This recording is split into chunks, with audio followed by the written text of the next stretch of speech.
Hello friends, NVS lab attendant 2024 की तैयारी कर रहे सभी अभ्यर्थियों का हार्दिक स्वागत है। प्यारे साथियों, आज का अपना टॉपिक रहेगा बल तथा दाब। बल तथा दाब से संबंधित अपना टॉपिक रहेगा, जिसमें इसमें आए हुए प्रीवियस ईयर के सारे सवाल अपन करेंगे। इसके अलावा संभावित प्रश्न जो कौन कौन से बन सकते हैं, और मोस्ट इम्पोर्टेंट अपना ये चैप्टर रहेगा। एग्ज़ाम की दृष्टि से आपको 5 से 6 सवाल यहाँ से देखने को सीधे सीधे यहाँ से देखने को मिल सकते हैं, सीधे रूप में मिलेंगे, या फिर इन पे बेस्ड जो सूत्र होते हैं उनके आधार पर जो आपके दैनिक जीवन में से संबंधित जो प्रश्न है आपको देखने को यहाँ पे मिल सकते हैं। तो इस वीडियो में आप अंत तक बने रहिएगा, ठीक है। चलिए वीडियो की शुरुआत करते हैं। हमेशा की तरह ही बहुत ही शानदार कोटेशन के साथ कि सपने वो नहीं होते जो आप सोने के बाद देखते हैं, सपने वो होते हैं जो आपको सोने नहीं देते हैं। प्यारे साथियों, सपने वही होते हैं जो आपको सोने नहीं देते हैं। और आपका सपना जो है वो अभी क्या होना चाहिए, लैब अटेंडेंट बनने का आपका जो सपना है ये आपकी आंखों में पलना चाहिए, ठीक है। और इस सपने के लिए आपको नींद को त्यागना पड़ेगा, ठीक है। नींद नहीं आनी चाहिए आपको।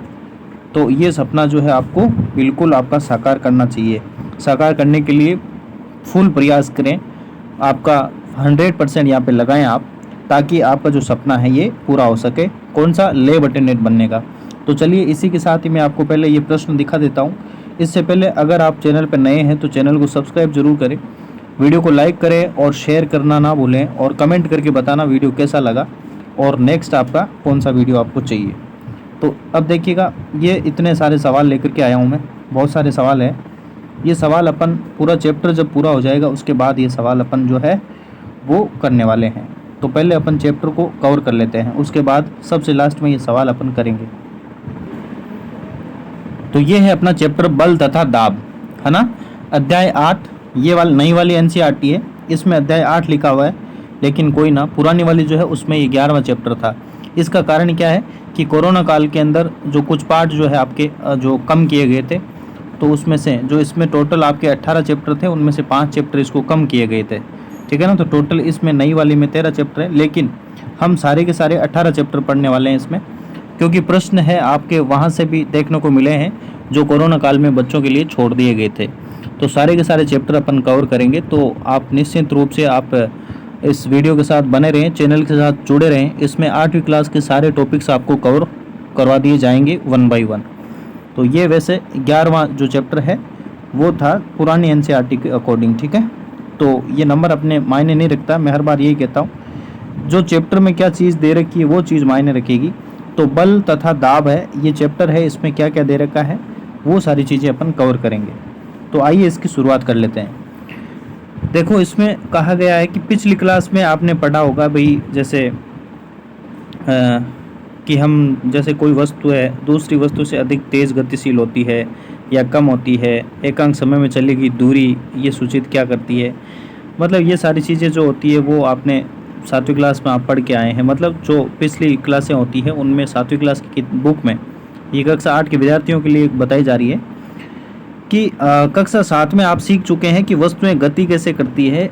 आप बता सकते हैं कि हम ये कैसे निश्चित करें कि कोई वस्तु दूसरी वस्तु से अधिक तेज़ी से गतिशील है, या किसी वस्तु द्वारा एकांक समय में चली गई दूरी क्या सूचित करती है ना। तो ये सारी चीज़ें यहाँ पे दे रखी है, लेकिन ये एक चैप्टर की प्रस्तावना के रूप में यहाँ पे दे रखी है। आप इसको पॉज करके आराम से इसको पढ़ सकते हैं।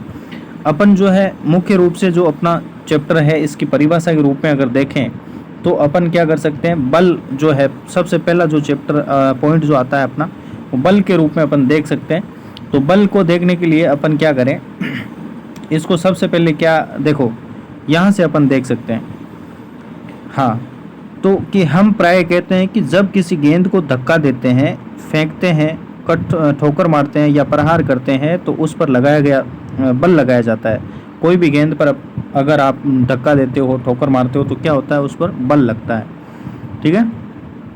जिन वस्तुओं पर ये लगाया जाता है उन पर ये क्या प्रभाव डालता है, इस अध्याय में हम ऐसे ही प्रश्नों के उत्तर खोजेंगे। तो ये सारी चीज़ें जो है इसमें अपन देखने वाले हैं। तो सबसे पहला अपना पॉइंट जो है वो रहेगा बल अपकर्षण या अभिकर्षण के रूप में। तो यहाँ से इम्पोर्टेंट हो जाता है। तो इम्पोर्टेंट जो चीज़ें हैं उन्हीं को अपन कवर करते चल रहे हैं। उठाना, खोलना, बंद करना, ठोकर मारना, हिट करना, प्रहार करना, धक्का देना, खींचना आदि ऐसी क्रियाएं हैं जो प्राय कुछ कार्यों का वर्णन करने के लिए प्रयोग की जाती है।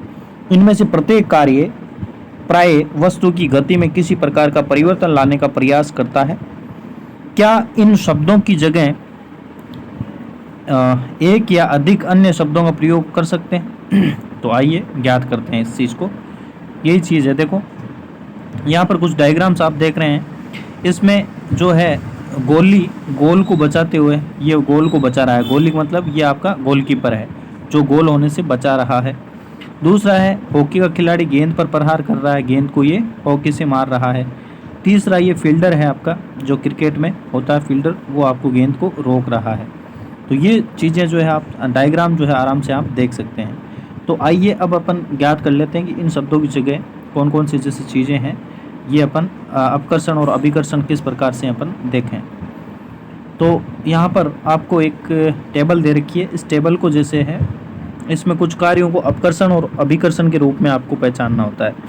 जैसे मेज़ पर रखी पुस्तक को गतिशील बनाना, धक्का देकर खींचना, उठाना, इसमें हाँ या ना ऐसे करना। तो दरवाजे को खोलेंगे या बंद करेंगे तो इसमें क्या क्या इनकी जो रिक्वायरमेंट है वो आप इसको वीडियो को पॉज करके आराम से इसको भर सकते हैं। ठीक है, अब देखो यहाँ से अपन लेते हैं। क्या आपने ध्यान दिया कि इनमें से प्रत्येक अभिकर्षण, ठीक है ना, अभिकर्षण की बात कर रहे हैं। अभिकर्षण का मतलब है खींचना, अभिकर्षण का मतलब खींचना, या अपकर्षण, अपकर्षण का मतलब धक्का देना, अथवा दोनों के रूप में व्यक्त किया जा सकता है।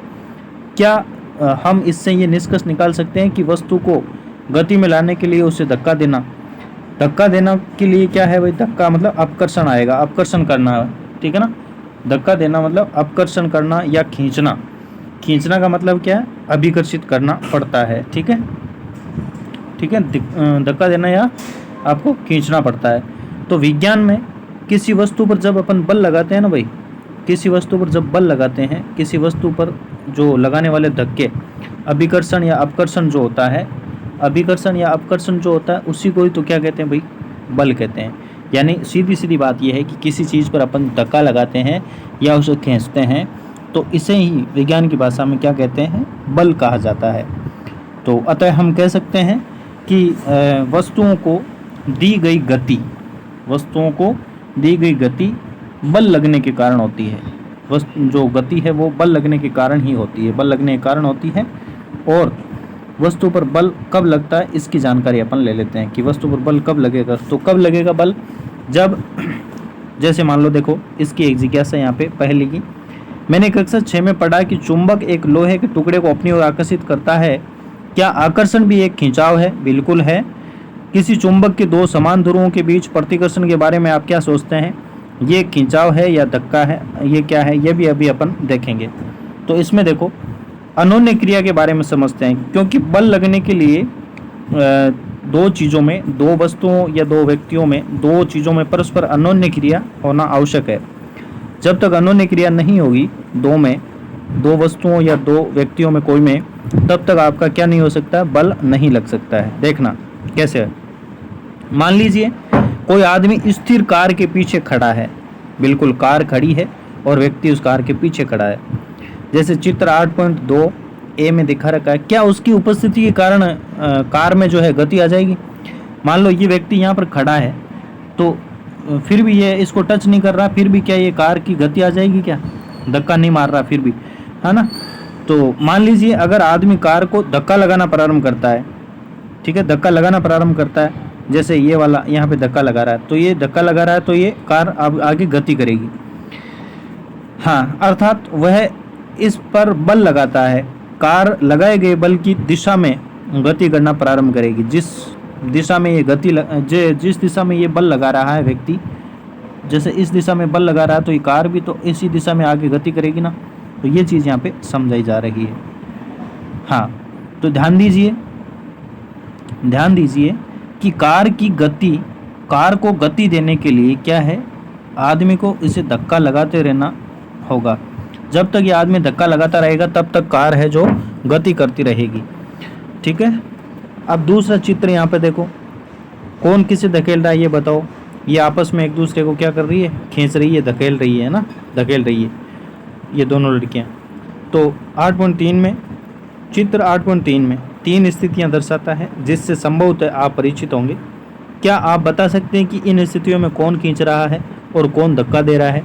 चित्र 8.3 ए में दोनों लड़कियां जो है वो एक दूसरे को क्या कर रही है भाई, धक्का देती हुई प्रतीत होती है, जबकि इसमें देखो दो, ये बी में है, एक दूसरे को ये लड़कियां जो है आपकी खींच रही है आपस में, है ना। लड़कियों का युग्म एक दूसरे को खींचने का प्रयत्न यहाँ पे कर रहा है। इस प्रकार से चित्र जो ये सी वाला है, गाय और ये व्यक्ति जो है, गाय तथा आदमी दोनों एक दूसरे को खींचते प्रतीत होते हैं। यहाँ पर दर्शाई गई दोनों स्थितियों में लड़कियाँ एक दूसरे पर क्या लगा रही है भाई, बल लगा रही है। क्या ये बात आदमी और गाय पर भी लागू होती है? तो बिल्कुल आदमी और गाय भी क्या है, आपस में देखो, ये गाय अपनी तरफ खींच रही है, इस तरफ खींच रही, बल लगा रही है, और ये इस तरफ बल लगा रहा है, तो दोनों तरफ यहाँ पे बल लग रहा है। इन उदाहरणों से क्या निष्कर्ष निकलता है, इस चीज़ पे आते हैं, इम्पोर्टेंट यहाँ पे है। इन उदाहरणों से हम निष्कर्ष निकाल सकते हैं कि बल लगने के लिए कम से कम 2 वस्तुओं में अनोन्य क्रिया होनी आवश्यक है। बल लगने के लिए कम से कम 2 वस्तुओं में अनोन्य क्रिया होनी आवश्यक है। तो सर अनोन्य क्रिया क्या होती है? अनोन्य क्रिया वो होती है जिस क्रिया के माध्यम से 2 चीज़ों के मध्य बल लगता है। ऐसी क्रियाएं जिनको करने से 2 सतहों के मध्य या 2 वस्तुओं के मध्य बल लगता है, वो क्रियाएं जो होती है वो अनोन्य क्रियाएं कहलाती है। इस प्रकार 2 वस्तुओं के बीच अनोन्य क्रिया के कारण बल, है ना, कारण उनके बीच क्या लगता है भाई, बल लगता है। यानी अनोन्य क्रिया जब होगी ना तभी बल लगेगा, ठीक है। तो ये बात यहाँ पे कही जा रही है। नेक्स्ट अपन बात कर लेते हैं कि इसके बाद जैसे मान लो यहाँ पर बलों की खोजबीन से संबंधित, यानी कौन कौन से बल है इनसे संबंधित अपन बात करते हैं। यहाँ पर देखना कि जो है इनके किस प्रकार से अपन देखते हैं कि बल कौन कौन से तरीके से होते हैं, कैसे लगते हैं।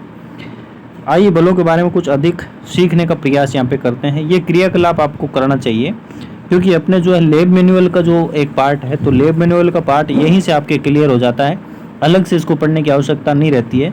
जो क्रियाकलाप दे रखे होते हैं ना, यहाँ से आपके लैब मैनुअल के लिए 4 से 5 सवाल जो आपके सीधे सीधे यहाँ से देखने को मिल जाते हैं।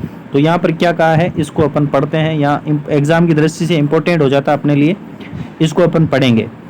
कोई भारी वस्तु जैसे मेज या संदूक लीजिए जिसे आप जोर से धकेलने पर ही गति में ला सकें। ऐसी भाई जोर से धकेलने पर गति में ला सकें, ऐसी वस्तु आपको लेनी है। तो मेज भी ले सकते हैं, संदूक भी ले सकते हैं। इसे अकेले धकेलने का प्रयत्न कीजिए। क्या आप खिसका पाते हैं? पहले तो अकेले धकेलना है, फिर आप अपने किसी मित्र की सहायता ले सकते हैं और उसकी सहायता से उसी दिशा में धकेलने में आपकी वो सहायता करें। दोनों दोस्त जो हैं आप एक ही दिशा में उसको धकेलने का प्रयास करें। क्या अब आपको खिसकाना आसान लगा? मतलब जब पहले आप अकेले खिसका रहे थे और अब आपका मित्र भी आपके साथ है, तो दो जने जो मिल जाएंगे उसके बाद आसान लगेगा ना भाई, आसान होगा। क्या आप बता सकते हैं कि ऐसा क्यों हुआ? हाँ बता सकते हैं, अभी देखना। अब उसी वस्तु को फिर से धकेलिए, लेकिन इस बार अपने मित्र से कहिए कि वह इसे विपरीत दिशा में धकेले। यानी अब जो है दोनों मित्र एक दूसरे के विपरीत होकर के धकेलेंगे ना, तो आपको धकेलना है। अब आपके कैसा रिजल्ट जो है आपके सामने क्या प्राप्त होते हैं? क्या वस्तु गतिमान होती है? यदि ये गति में आती है तो इसकी गति की दिशा को नोट करें। क्या आप अनुमान लगा सकते हैं कि आप में से कौन अधिक बल लगा रहा है? इस चीज़ की भी आप जानकारी ले सकते हैं। देखो ये पहले एक अकेला धकेल रहा था, फिर अपने मित्र को बुलाया और फिर ये दोनों जो है एक ही दिशा में क्या कर रहे हैं भाई, एक ही दिशा में, यानी इस दिशा में इसको बल लगा रहे हैं। फिर नेक्स्ट क्या किया, एक तो इस तरफ से लगा रहा है, दूसरा इस तरफ से लगा रहा है ना, दोनों विपरीत दिशा में बल लगा रहे हैं। तो क्या हुआ यहाँ पे देखो, ये जो डायग्राम है ना, इस पे बेस्ड आपका प्रीवियस ईयर का सवाल बना है, जिसमें से 3 सवाल, उसके पैराग्राफ में से 3 सवाल आपके देखने को मिले थे। तो इस प्रकार से भी आपके सवाल पूछ लिए जाते हैं। तो चित्र में क्या दे रखा है, 2 मित्र एक भारी वस्तु को धक्का देते हुए एक ही दिशा में और दूसरा है विपरीत दिशा में। ये तो एक दिशा में और दूसरा विपरीत दिशा में धक्का यहाँ पे दिया जा रहा है। अब देखो आपने कभी रस्साकसी का खेल देखा होगा, है ना। इस खेल में 2 टोलियाँ होती है, एक रस्सी को विपरीत दिशा में खींचते हैं। मतलब रस्साकसी खेल में जो आप सभी ने देखा होगा, दो टोलियां हो जाती है, वो अपनी अपनी तरफ जो है रस्सी को खींचती है। दोनों टोलियों के सदस्य रस्सी को अपनी अपनी दिशा में खींचने का प्रयत्न करते हैं। और कभी कभी तो क्या होता है भाई, कभी कभी देखो ये रहा आपका डायग्राम, इसको देख सकते हैं कि ये लोग इधर खींच रहे हैं और दूसरे वाले ये लड़कियां अपनी तरफ ये इसको खींच रही है। तो कभी कभी रस्सा जो है बिल्कुल नहीं खिसकता है। कभी कभी क्या होता है, रस्सा बिल्कुल नहीं खिसकता है। क्यों? क्योंकि दोनों तरफ जो बल है वो समान हो जाता है। क्या ये चित्र 8.3b में दर्शाई गई स्थिति के समान नहीं है क्या? 8.3 वाला जो चित्र था ना, जिसमें दो लड़कियां अपने वो दे रही थी, खींच रही थी एक दूसरे को, उसमें दर्शाया उसके समान नहीं है क्या? हाँ बिल्कुल है। जो टोली अधिक जोर से खींचती है अर्थात अधिक बल लगाती है, अंत में वही खेल में क्या हो जाती है भाई, विजयी हो जाती है। अधिक खींचेगी ना, जिसका बल अधिक होगा वही अंत में इस खेल में जीत जाता है। तो ये चीज़ आपके सामने रही रस्साकसी वाली। अब ये उदाहरण है तो इन उदाहरणों से बल के बारे में हमें क्या जानकारी मिलती है, ये चीज़ अपन को पढ़नी है। इम्पोर्टेंट अपने लिए यही होती है। देखना, यहाँ से अंडरलाइन करना, किसी वस्तु पर एक ही दिशा में लगाए गए बल जुड़ जाते हैं। यानी एक दिशा में जब बल लगाओगे तो वो आपस में क्या हो जाएंगे भाई, जुड़ जाएंगे। अब जो है वो क्रियाकलाप अभी हमने ये वाला देखा था, जिसमें ये दो दोस्त जो है वो क्या लगा रहे थे भाई, बल लगा रहे थे, वो बक्से पर बल लगा रहे थे ना, उसको आप याद करें है ना, उसको आप याद कर सकते हैं कि भाई उसमें आपके मित्र ने भारी संदूक को एक ही दिशा में धकेला था तो क्या हुआ था, है ना, एक ही दिशा में, यानी दोनों जब मिलकर के धकेला था तब वो बल जुड़ गया और वो जो बक्सा था वो आसानी से उधर खिसका दिया गया था। ठीक है। यदि किसी वस्तु पर दो बल विपरीत दिशा में कार्य करते हैं तो इस पर बल लगाने वाला जो है, इस पर लगने वाला बल क्या होता है भाई, नेट कुल बल यहाँ पे इम्पोर्टेंट है, अंडरलाइन कर लेना। यदि किसी वस्तु पर दो बल विपरीत दिशा में कार्य करते हैं तो इस पर लगने वाला बल, ठीक है ना, कुल बल जो होगा ना, लगने वाला कुल बल को नेट बल भी कहते हैं। कुल बल दोनों बलों के अंतर के बराबर होता है। दोनों बलों का जो अंतर होगा ना उसके बराबर ये होता है। ये बात आप याद रखें। हाँ, तो क्रियाकलाप की वापस बात आ रही है कि विपरीत दिशा में धकेल रहे थे, तो आपने देखा ही होगा, ठीक है ना। स्मरण करें कि रस्साकसी के खेल में जब दोनों टोलियां रस्से पर बराबर बल लगाकर खींचती है तो रस्सा किसी भी दिशा में नहीं जाता है, क्योंकि जो उनके बीच का जो गैप है, बीच का जो क्या है भाई, अंतर है वो बराबर होता है। तो वो एक समान दिशा में रहेगा, मतलब जहाँ रहेगा, जिस दिशा में रहेगा वो दोनों तरफ अगर समान बल लगेगा तो वो किसी एक दिशा की ओर वो नहीं जा पाएगा। ठीक है ना। तो ये चीज़ यहाँ पे कही जा रही है। ठीक है, रस्सा किसी भी दिशा में नहीं जाएगा और स्थायी जो है बीचों बीच वहाँ पे रहेगा। तो इस प्रकार हमने क्या सीखा है, इस प्रकार हमने ये सीखा है कि एक बल दूसरे बल से बड़ा हो सकता है, छोटा हो सकता है या बराबर भी हो सकता है। बल की प्रबलता प्राय परिमाण से मापी जाती है। बल के बारे में बताते समय हमें उस दिशा का उल्लेख करना भी आवश्यक होता है जिसमें बल कार्य करता है। बल जब अपन बता रहे हैं ना, तो उस टाइम आपको बल की क्या बतानी पड़ेगी भाई, दिशा भी बतानी पड़ेगी। तो इसका मतलब क्या है कि बल जो है एक सदिश राशि होती है। इसका मतलब ये निकल कर आता है, बल जो है एक सदिश राशि है। ये भी याद रखिए कि यदि लगाए गए बल की दिशा या परिमाण में परिवर्तन हो जाए तो इसका जो प्रभाव है वो भी बदल जाता है। जो बल लग रहा है अगर उसके दिशा या परिमाण में परिवर्तन हो जाता है तो उसका प्रभाव भी जो है वो बदल जाता है। क्या इसका अर्थ ये है कि यदि किसी वस्तु पर विपरीत दिशाओं में लगने वाले बल बराबर है तो उस पर लगने वाला नेट बल शून्य होगा? देखो, नेट बल शून्य बिल्कुल होगा। क्यों? क्योंकि नेट बल क्या होता है, दोनों के बीच का अंतर। जब दोनों में विपरीत दिशाओं में लगने वाला बल जब बराबर है तो नेट बल भी क्या होगा, शून्य हो जाएगा भाई। गैप कुछ रहेगा ही नहीं, अंतराल 0 आएगा। तो यहाँ पर नेट बल जो है वो बिल्कुल आपका शून्य रहेगा।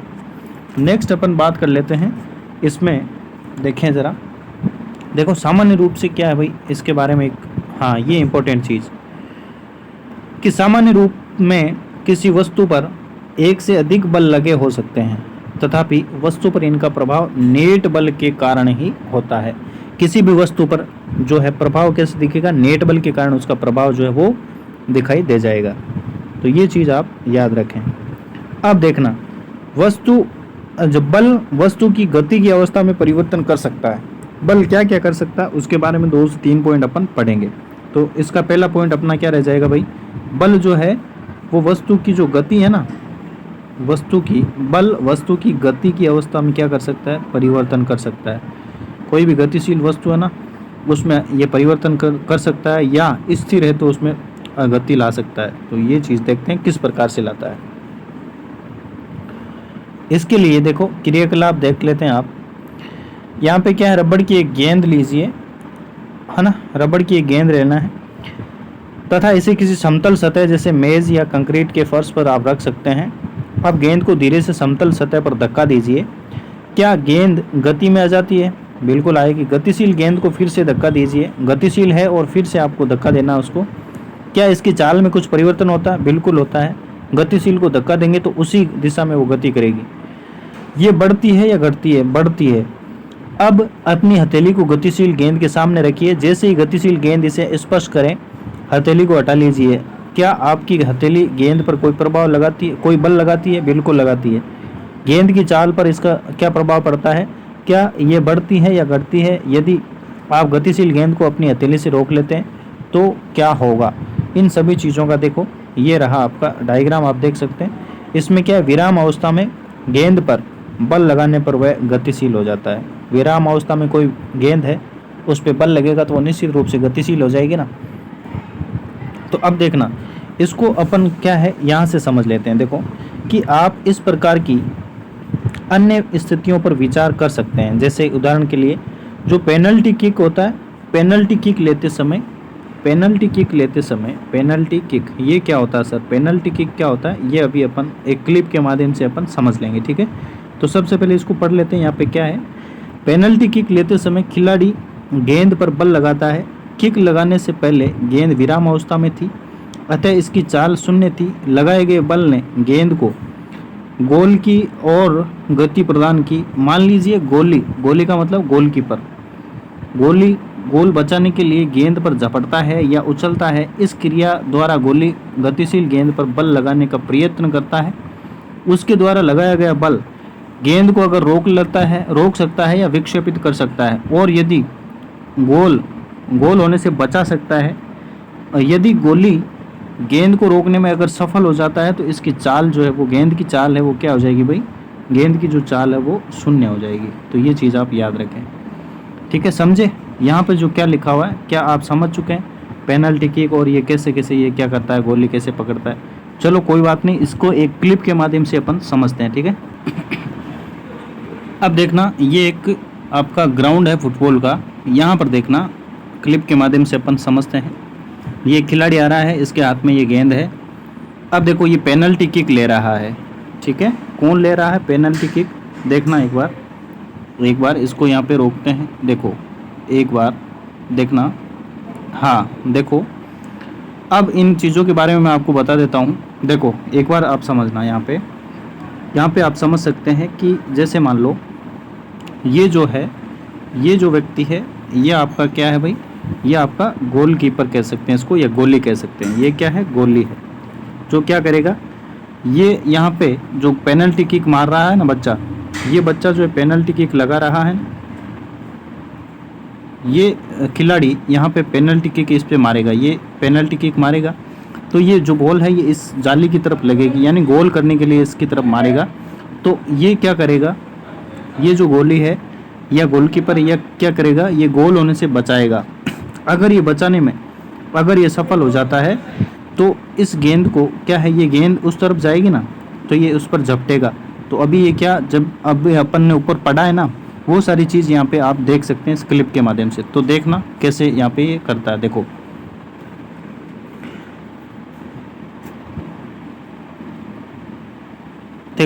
अभी ये जो गेंद है ये किस अवस्था में है? अभी जो ये गेंद है ना, ये विराम अवस्था में है, बिल्कुल विराम अवस्था में है। और तो इसकी चाल भी क्या है भाई, शून्य है। तो इस पर लगाए गए बल ने, अब ये जो इस पे ये खिलाड़ी इस पर बल लगाएगा तो गोल की और ये गति प्रदान करेगा। अभी देखना कैसे गति प्रदान करता है, ये देखो ये गति प्रदान की और ये गोली ने इसको क्या करा भाई, पकड़ लिया। गोली ने क्या किया भाई, इसको पकड़ लिया, इस पर झपटा, ठीक है, उछला या झपटा। इस क्रिया द्वारा गोली गतिशील गेंद पर बल लगाने का प्रयत्न किया। ये गोली था ना, इसने इस पर बल लगाने का प्रयास किया और ये सफल भी हुआ, ठीक है। उसके द्वारा लगाया गया बल गेंद को रोक सकता है, रोका या तो ये रोक लेगा, ठीक है, या फिर इधर उधर विक्षेपित कर देगा, ठीक है ना, इधर से उधर क्या कर देगा, विक्षेपित कर देता है। तो इस प्रकार से ये किया इसने, देखो ये इसने गेंद को अभी देखो रोका है, ठीक है, रोक लिया है इसने गेंद को। तो ये बल जो है विक्षेप या तो रोक लेगा इसको या फिर इधर उधर विक्षेपित कर देगा। तो क्या होगा भाई, मतलब ये गोल होने से बचा लेता है। यदि गोली गेंद को रोकने में सफल हो जाता है तो इसकी चाल यहाँ पे क्या कर देता है, ये शून्य कर देता है। ये जो गोली है इस गेंद को रोकने में अगर सफल हो गया है तो इस गेंद की चाल क्या हो जाएगी प्यारे साथियों, शून्य हो जाएगी। तो इस क्लिप के माध्यम से इसको अपन ने समझ लिया है। फिर से एक बार आप क्लिप को देख सकते हैं, देखिएगा, ठीक है। ये जो है पेनल्टी किक अभी मारेगा, देखो एक बार आराम से देख सकते हैं इसको। हाँ, उधर वो गोलकीपर जो है वो तैयार है, ठीक है, जिसे गोली के नाम से यहाँ पे बताया गया है गोली। देखना ये अभी विराम अवस्था में है बॉल, अब ये जिसके की किक करेगा ये देखो ये उसने पकड़ लिया। तो ये सारी चीज़ है, ठीक है। तो अब चलिए अपने टॉपिक पे वापस अपन आते। तो ये जो परीक्षण है ये क्या सुझाते हैं, ये सुझाते हैं कि किसी वस्तु पर लगाए गए बल द्वारा उसकी चाल बदली जा सकती है। यदि लगाया गया बल गति की दिशा में है ना तो चाल बढ़ जाएगी। अगर कोई गतिशील वस्तु है उसी दिशा में अगर बल लगाया जा रहा तो उसकी गति जो है वो बढ़ जाएगी, उसकी जो चाल है वो बढ़ जाएगी। और यदि बल वस्तु के गति की दिशा के विपरीत है तो लगाया गया जो आपका बल होगा, लगाया जाए ना विपरीत दिशा में अगर बल लगाया जाएगा तो उसकी चाल जो है वो क्या हो जाएगी भाई प्यारे साथियों, उसकी चाल कम हो जाएगी। तो ये दो चीज़ें हैं, इसको आप याद रखें। नेक्स्ट है, ये देखो ये क्या कर रहा है बताइएगा। ये इस जो आपका यहाँ पे जो पहिया आपको दिखाई दे रहा है, बच्चों ने एक दूसरे रबड़ का जो टायर है इसमें क्या कर रहा है, ये जिस और ये गतिशील है ना उसी तरफ इसको ये बल लगा रहा है। तो ये गतिशीलता इसकी निरंतर बनी रह रही है। यहाँ पे देखो टायर को तेज़ गति से चलाने के लिए इसे लगातार धक्का लगाना यहाँ पे पड़ रहा है और एक ही दिशा में बल लगाया जा रहा है। गतिशील रबड़ ये टायर जो है इस पर लगाया जा रहा है बल, तो इसी दिशा में इसका बल जो है, इसकी जो गति है वो बढ़ जाएगी यहाँ पे, ठीक है। तो अब देखो यहाँ पे एक जिज्ञासा पहले की है कि ये जानने के लिए उत्सुक है कि क्या बल लगाने से केवल वस्तु की चाल ही परिवर्तित होती है। देखो ये चाल ही परिवर्तित होती है या फिर उसकी दिशा भी परिवर्तित हो जाती है। तो ये दोनों ही चीज़ें होती है। देखना कैसे, ये क्रियाकलाप यहाँ पे दे रखा आपको, आप इस क्रियाकलाप को वीडियो को पॉज करके आराम से पढ़ सकते हैं, ठीक है। इसमें गेंद को आपको रोकना है और फिर एक स्केल लेकर के बीच में इसको नोट करना है कि ये अवरोध, जैसे देखो ए में तो क्या है किसी समतल सतह पर गेंद को धक्का देकर गतिशील करना, और बी में दे रखा है गेंद के रास्ते में पैमाने से टकराने के पश्चात गेंद की गति का दिशा किस प्रकार से चेंज होती है। तो ये दोनों चीज़ें यहाँ पे आती है। अब इसको देखो कैसे अपन ये सारी जो चीज़ है ना इसका निष्कर्ष अपन अपने सामने निकलता है, तो वो चीज़ आपको पढ़ लेनी है यहाँ से। तो ये निष्कर्ष ये रहा है, यानी किसी वस्तु की चाल अथवा उसकी गति की दिशा, क्या भाई चाल और उसकी गति की दिशा अथवा दोनों, देखो या तो उसकी चाल या उसकी गति की दिशा या फिर दोनों में होने वाले परिवर्तन को इसकी गति की अवस्था में परिवर्तन द्वारा व्यक्त किया जाता है। ये चीज़ आप याद रखें। अतः बल द्वारा किसी वस्तु की गति की अवस्था में परिवर्तन लाया जा सकता है। तो ये अपना पॉइंट था, गति की अवस्था में परिवर्तन लाना, ठीक है। अब देखना दूसरा अपना पॉइंट रहेगा कि इसमें आकृति में भी परिवर्तन होता है, तो किस प्रकार से होता है। लेकिन उससे पहले गति की अवस्था का जो अवस्था देख लेते हैं एक बार। किसी वस्तु की गति की अवस्था का वर्णन इसकी चाल तथा गति की दिशा से किया जाता है। चाल और गति की दिशा दोनों से किया जाता है, ठीक है। विराम अवस्था को शून्य चाल की अवस्था माना जाता है। कोई वस्तु विराम अवस्था में अथवा गतिशील में हो सकती है या दोनों ही इसकी गति की अवस्थाएं, यानी जो गतिशील है या विराम है, तो ये दोनों ही क्या है, इसकी गति की अवस्थाएं होती है। ये चीज़ आप ध्यान में रखें। तो इसका अर्थ क्या निकलता है? इसका अर्थ है कि बल लगने पर सदैव ही किसी वस्तु की गति की अवस्था में परिवर्तन होगा। मतलब इसका मतलब ये हुआ क्या कि क्या बल लगने पर सदैव ही किसी वस्तु की गति की अवस्था में परिवर्तन होगा? तो देखते हैं, इसका पता लगाते हैं। देखो, ये हमारा सामान्य अनुभव है कि हम अनेक बार बल लगाने पर भी वस्तु की गति की अवस्था में परिवर्तन नहीं कर पाते हैं। कैसे? जैसे मान लो आपके आसपास दीवार है, आप इस दीवार पे धक्का लगाओगे, बल लगाओगे, तो इसकी अवस्था में परिवर्तन कर दोगे क्या? नहीं हो सकता। उदाहरण के लिए देखो, एक भारी संदूक आपके द्वारा अधिकतम बल लगाए जाने पर भी गति नहीं करेगी, ठीक है ना। इसी प्रकार यदि आप किसी दीवार को धकेलने का प्रयास करें तो उस पर आपको बल लगाने पर कोई प्रभाव दिखाई नहीं देगा। तो ये चीज़ है। अब देखना, बल जो है वो किसी वस्तु की आकृति में परिवर्तन कर सकता है। तो ये कैसे करेगा, इससे संबंधित अपन पढ़ लेते हैं। बल किसी वस्तु की आकृति में परिवर्तन कर सकता है। तो इसके लिए ये देखो आपके सामने 8.5 ये क्रियाकलाप है, इसको आप पढ़ें और ये इसको आप जैसे यहाँ पर जो दे रखा है इनको भरने की कोशिश आप करें, ठीक है ना। अपने आप से जो प्लेट में गूंथा हुआ आटा है, तो ये क्या इसकी गति में परिवर्तन हो रहा है? क्या इसकी जो है गति की अवस्था में परिवर्तन हो रहा है? क्या आकृति में भी इसकी में परिवर्तन हो जाएगा? हाँ या ना, आप अपने आप से इसको करें। ठीक है। अब नेक्स्ट अपन पढ़ लेते हैं कि सारणी के परीक्षणों से निष्कर्ष क्या निकला। ये चीज़ अपन जानते हैं और यही अपने लिए इम्पोर्टेंट हो जाएगी। देखना, जब आप अपनी हथेलियों के बीच एक फूले हुए गुब्बारे को रखकर दबाते हैं तो क्या होता है? जब गूंथे हुए आटे की कोई लोई बनाकर बेलकर चपाती बनाते हैं तो उसकी आकृति पर क्या प्रभाव पड़ता है? चेंज होती है आकृति। जब आप मेज पर रखी किसी रबड़ की गेंद को दबाते हैं तो क्या होता है? इन सभी उदाहरणों से क्या होता है भाई? इन सभी से क्या होता है कि किसी वस्तु पर बल लगाने से उसकी आकृति में परिवर्तन हो सकता है, ठीक है ना। बल लगाने पर आकृति में क्या होता है? परिवर्तन होता है। तो इससे निष्कर्ष क्या निकलते हैं, पॉइंट क्या निकलते हैं, ये समझ गए होंगे। ये पॉइंट आपके लिए महत्वपूर्ण हो जाते हैं। तो ये पहला पॉइंट आपके सामने रहेगा, किसी वस्तु को विराम अवस्था से गति में ला सकता है कौन? बल जो है किसी वस्तु को विराम अवस्था से किस में ला सकता है भाई? गति में ला सकता है। दूसरा पॉइंट, गतिशील वस्तु की चाल में परिवर्तन कर सकता है। कोई गतिशील वस्तु है उसकी चाल में परिवर्तन कर सकता है। तीसरा, गतिशील वस्तु की दिशा में परिवर्तन कर सकता है और वस्तु की आकृति में परिवर्तन ला सकता है। इनमें से कुछ अथवा सभी प्रभावों को उत्पन्न कर सकता है कौन? बल। तो ये था आपका बल से संबंधित ये चीज़ें। इसके साथ ही आप ये चीज़ भी ध्यान में रखें कि अगर किसी वस्तु पर जब गति में कैसे आएगी, तब मतलब गति में कब आ सकती है? जब हम उस पर बल लगाएंगे ना, तभी कोई वस्तु गति में आ सकती है। तो इस चीज़ को ध्यान में रखें। वही चीज़ यहाँ पे दे रखी है।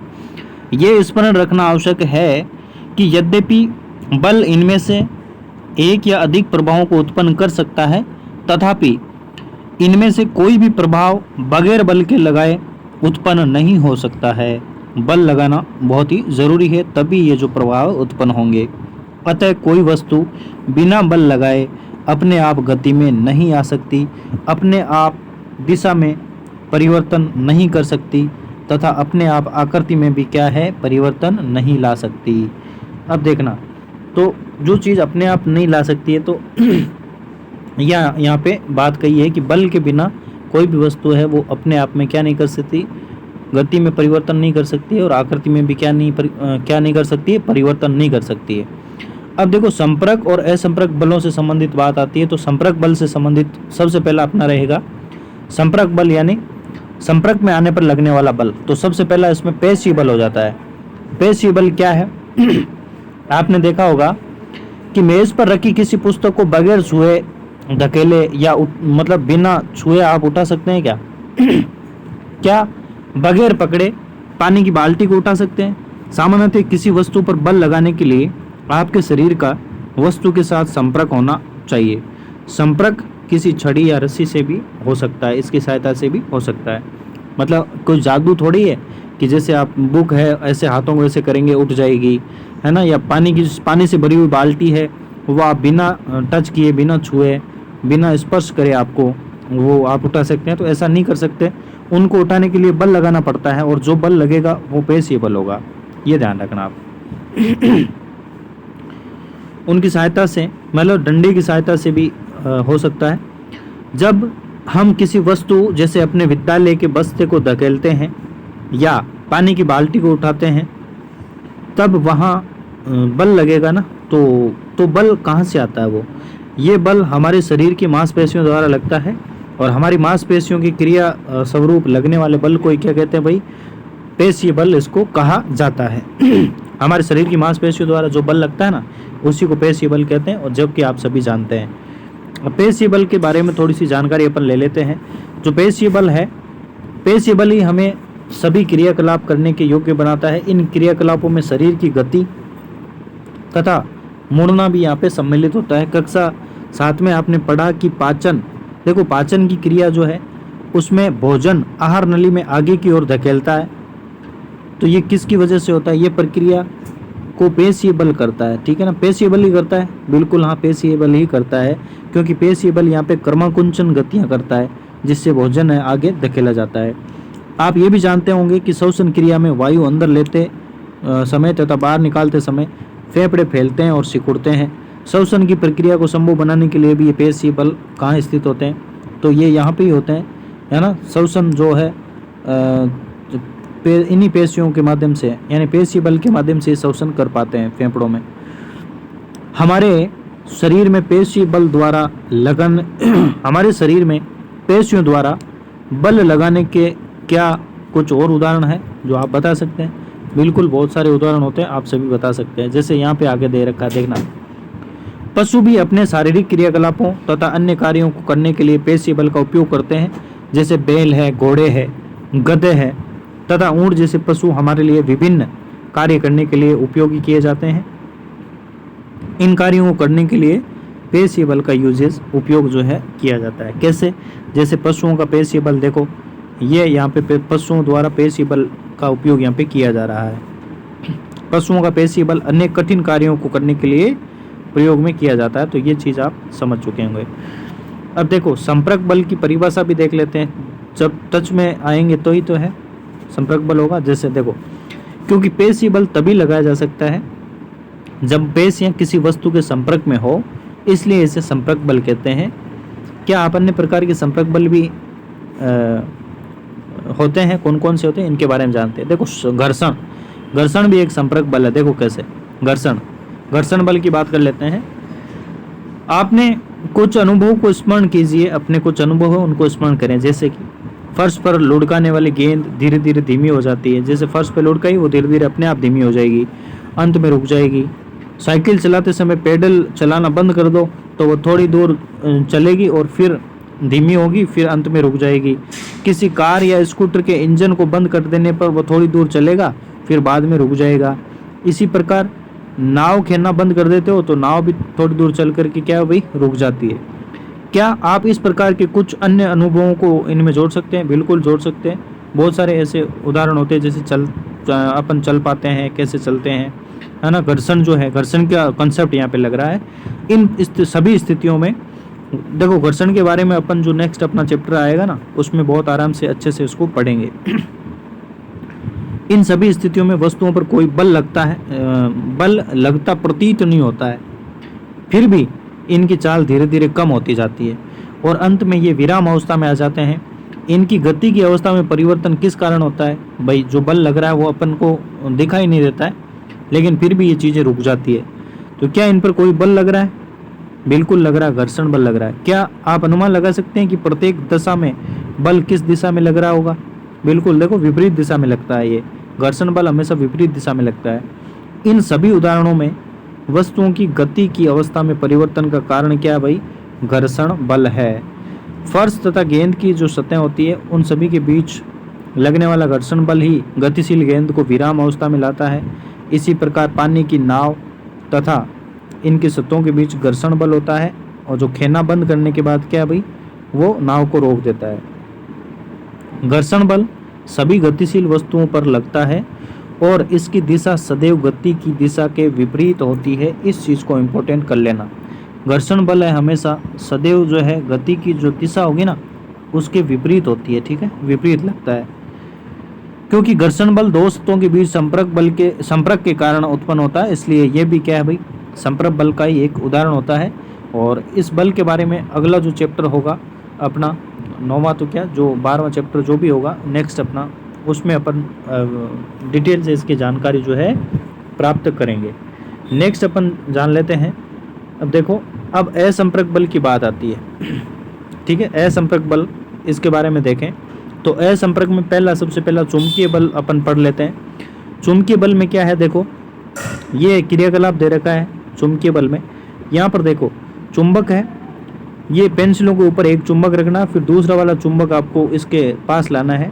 तो चुंबक के सिरे जो होते हैं, है ना, उत्तरी और दक्षिणी जो होता है, यानी एस और नॉर्थ पोल जो होता है, साउथ और नॉर्थ पोल, वहाँ से संबंधित ये चीज़ें हैं। तो चुंबक के आप सभी जानते हैं कि चुंबक के जो समान सिरे हैं, समान सिरे वो एक दूसरे को प्रतिकर्षित करेंगे और विपरीत सिरे हैं वो एक दूसरे को आकर्षित करेंगे। लेकिन यहाँ पर बल लगने के लिए आपको क्या है भाई, संपर्क की आवश्यकता नहीं होती है, ठीक है ना। इसीलिए यहाँ पे इसको संपर्क बल कहा जाता है। दो चुंबकों के बीच आकर्षण तथा प्रतिकर्षण का यहाँ पे परीक्षण किया जा रहा है। तो यहाँ पे पहले में आकर्षण हो रहा है, ये पास आ रही है दूसरे वाले चुंबक, और यहाँ पे दूसरे वाले में क्या है, दूर जा रही है। आकर्षण और प्रतिकर्षण का कॉन्सेप्ट यहाँ पे लग रहा है। तो ये देखो, क्या बेलनों पर रखा हुआ चुंबक जो है दूसरे चुंबक को समीप लाने पर गति करने लगता है। तो ये चीज़ वही है, अभी अपन ने उसमें देख ली है। आकर्षण और प्रतिकर्षण के बारे में यहाँ पे बात की जा रही है ना। चुंबक द्वारा लगाया गया बल असंपर्क बल का ही उदाहरण है। तो ये चीज़ आप ध्यान में रखें। अब देखो दूसरा आ जाता है आपका स्थिर वैद्युतिक बल, ठीक है। स्थिर वैद्युत बल, स्थिर वैद्युत बल वो होता है जिसमें आवेश उत्पन्न होता है, और आवेश उत्पन्न होने के कारण आकर्षण और प्रतिकर्षण होता है। तो वो स्थिर विद्युत बल होता है, वो है। देखो ये एक प्लास्टिक का टुकड़ा, जैसे स्ट्रो ले लेते हैं आप। स्ट्रो मतलब जो जूस पीने वाली जो पाइप होती है ना पतली वाली, वो वाली लेकर के फिर उसको एक सिरा देखो उसको काट करके बीच में से एक सिरा तो यहाँ पे टेबल पे यहाँ पे लटका दो, ठीक है। फिर दूसरा आपके हाथ में रखो, इसको किसी कागज़ पे रगड़ करके आप फिर ये जो टेबल पे लटकी हुई ये है ना, इस पे आप देखो इस वाले सिरे को किसी कागज़ पे रगड़ करके आप फिर इस पे टच करते हैं, जो लटक रही है इस पे टच करते हैं, तो इसमें आवेश उत्पन्न होता है जिसकी वजह से ये अपनी ओर आकर्षित करती है। फिर दूसरी बार आपको क्या करना, ये जो लटक रहा है इस सिरे को यहाँ पे किसी कागज़ पे रगड़ोगे आवेश उत्पन्न करके, फिर इसके पास लाते हो तो ये पहले से आवेशित है और ये अब आवेशित है, दोनों में आवेश उत्पन्न हो जाता है। तो ये अपने आप को क्या करेंगे भाई, प्रतिकर्षित करेंगे। एक बार आकर्षण होता है, दूसरी बार प्रतिकर्षण होता है। तो यही चीज़ जो है आपके यहाँ पर लिख रखी है, चाहे तो आप इसको आराम से पढ़ सकते हैं, ठीक है, इसको पढ़ सकते हैं। आकर्षण और प्रतिकर्षण के बारे में यहाँ पे बता रखा है, ये डायग्राम भी आप देख सकते हैं। देखो कागज़ से रगड़ा हुआ स्ट्रो दूसरे स्ट्रो को आकर्षित करता है, लेकिन यदि लटका हुआ स्ट्रो भी कागज़ की शीट से रगड़ा जाए तो ये उसे क्या कर देगा भाई, प्रतिकर्षित कर देगा। तो ये आप ध्यान से पढ़ सकते हैं, ये ही आपके इम्पोर्टेंट चीज़ यहाँ पे हो जाती है। अब देखो ये रहा आपका इम्पोर्टेंट, यहाँ पे देखना, एक आवेशित वस्तु द्वारा किसी दूसरी आवेशित अथवा अनावेशित वस्तु पर लगाया गया बल स्थिर वैद्युत बल कहलाता है। वस्तुओं के संपर्क में न होने पर भी ये बल कार्य करता है, इसलिए इसे स्थिर वैद्युत बल असंपर्क बल का एक उदाहरण होता है, ठीक है ना। संपर्क की इसमें आवश्यकता नहीं होती है, ठीक है। इसके बाद जो आपका चैप्टर आता है ना, घर्षण से संबंधित एक चैप्टर आएगा जिसमें कुछ प्राकृतिक घटनाएं है ना, रगड़ से संबंधित जो है, रगड़ने से आवेश उत्पन्न होगा, वहाँ से सवाल आपके एग्जाम में बने थे। तो वो जो आपका चैप्टर आएगा कुछ प्राकृतिक घटनाएं, उसमें अपन इसको विस्तार से आवेशों को अपन पढ़ेंगे, जिसमें मेघ गर्जन वाले हैं, तड़ित है ना, झंझावत है, बिजलियाँ, आकाशीय बिजलियाँ वगैरह, वो सारी चीज़ें रहेगी। नेक्स्ट बल आता है गुरुत्वाकर्षण बल। तो सबसे पहले मुझे आप बताएं कि गुरुत्वाकर्षण बल की खोज किसने की और किस वैज्ञानिक ने इसके बारे में हमें बताया था। तो इसका आंसर जाता है भाई, गुरुत्वाकर्षण बल के बारे में न्यूटन ने आपको है जो जानकारी दी थी, न्यूटन। तो ये चीज़ आप याद रखें, ठीक है, न्यूटन। आप जानते होंगे कि यदि कोई सिक्का या पेन आप छोड़ते हैं तो वो नीचे गिरता है, और गुरुत्वाकर्षण आप सभी जानते हैं, यानी कोई वस्तु अगर जिसको आप छोड़ देते हो तो वो पृथ्वी की तरफ गिरती है, ठीक है। देखना यहाँ पे एक इम्पोर्टेंट बात ये है कि यहाँ पे जो मतलब जी होता है ना, जी, ये सार्वत्रिक गुरुत्वाकर्षण नियतांक होता है, और इस जी का मान आपको एग्जाम में बहुत बार पूछा जाता है। इसका मान होता है 6.67 × 10⁻⁻11 न्यूटन मीटर स्क्वायर, है ना, अपन में किलोग्राम, किलोग्राम पे भी स्क्वायर है, तो ये इसका यूनिट होता है। तो ये इसको जी का मान जो आपको याद रखना है, अलग से आप इसको लिख सकते हैं, कई बार एग्जाम्स में सीधे सीधे ये पूछा जाता है। जी क्या होता है भाई? सार्वत्रिक गुरुत्वाकर्षण नियतांक होता है। ठीक है, तो ये एक्स्ट्रा जानकारी मैंने आपको दे दी है। अब देखना देखो इसी के कारण, गुरुत्वाकर्षण के कारण ही क्या होता है, कौन कौन सी चीज़ें हैं, चीज़ें जो है धरती की ओर आती है। ठीक है ना, धरती की ओर जो है आती है। जैसे मान लो जो आपने कोई सिक्का उछाला तो वो भी नीचे आएगा, है ना, या फिर जो नदियां हैं वो भी क्या है, नदियों का पानी है वो भी नीचे की ओर बहता है। तो ये सारी जो चीज़ें हैं यहाँ पर आपके गुरुत्वाकर्षण के कारण ही होता है। तो यहाँ से अपन पढ़ते हैं, वस्तुएं पृथ्वी की ओर इसलिए गिरती है क्योंकि ये उन्हें अपनी ओर आकर्षित करती है। इस बल को गुरुत्व बल या गुरुत्व कहते हैं। ये बल आकर्षण बल है और गुरुत्व बल प्रत्येक वस्तु पर लगता है। प्रत्येक वस्तु पर ये गुरुत्व बल है वो लगता है, प्रत्येक वस्तु पर।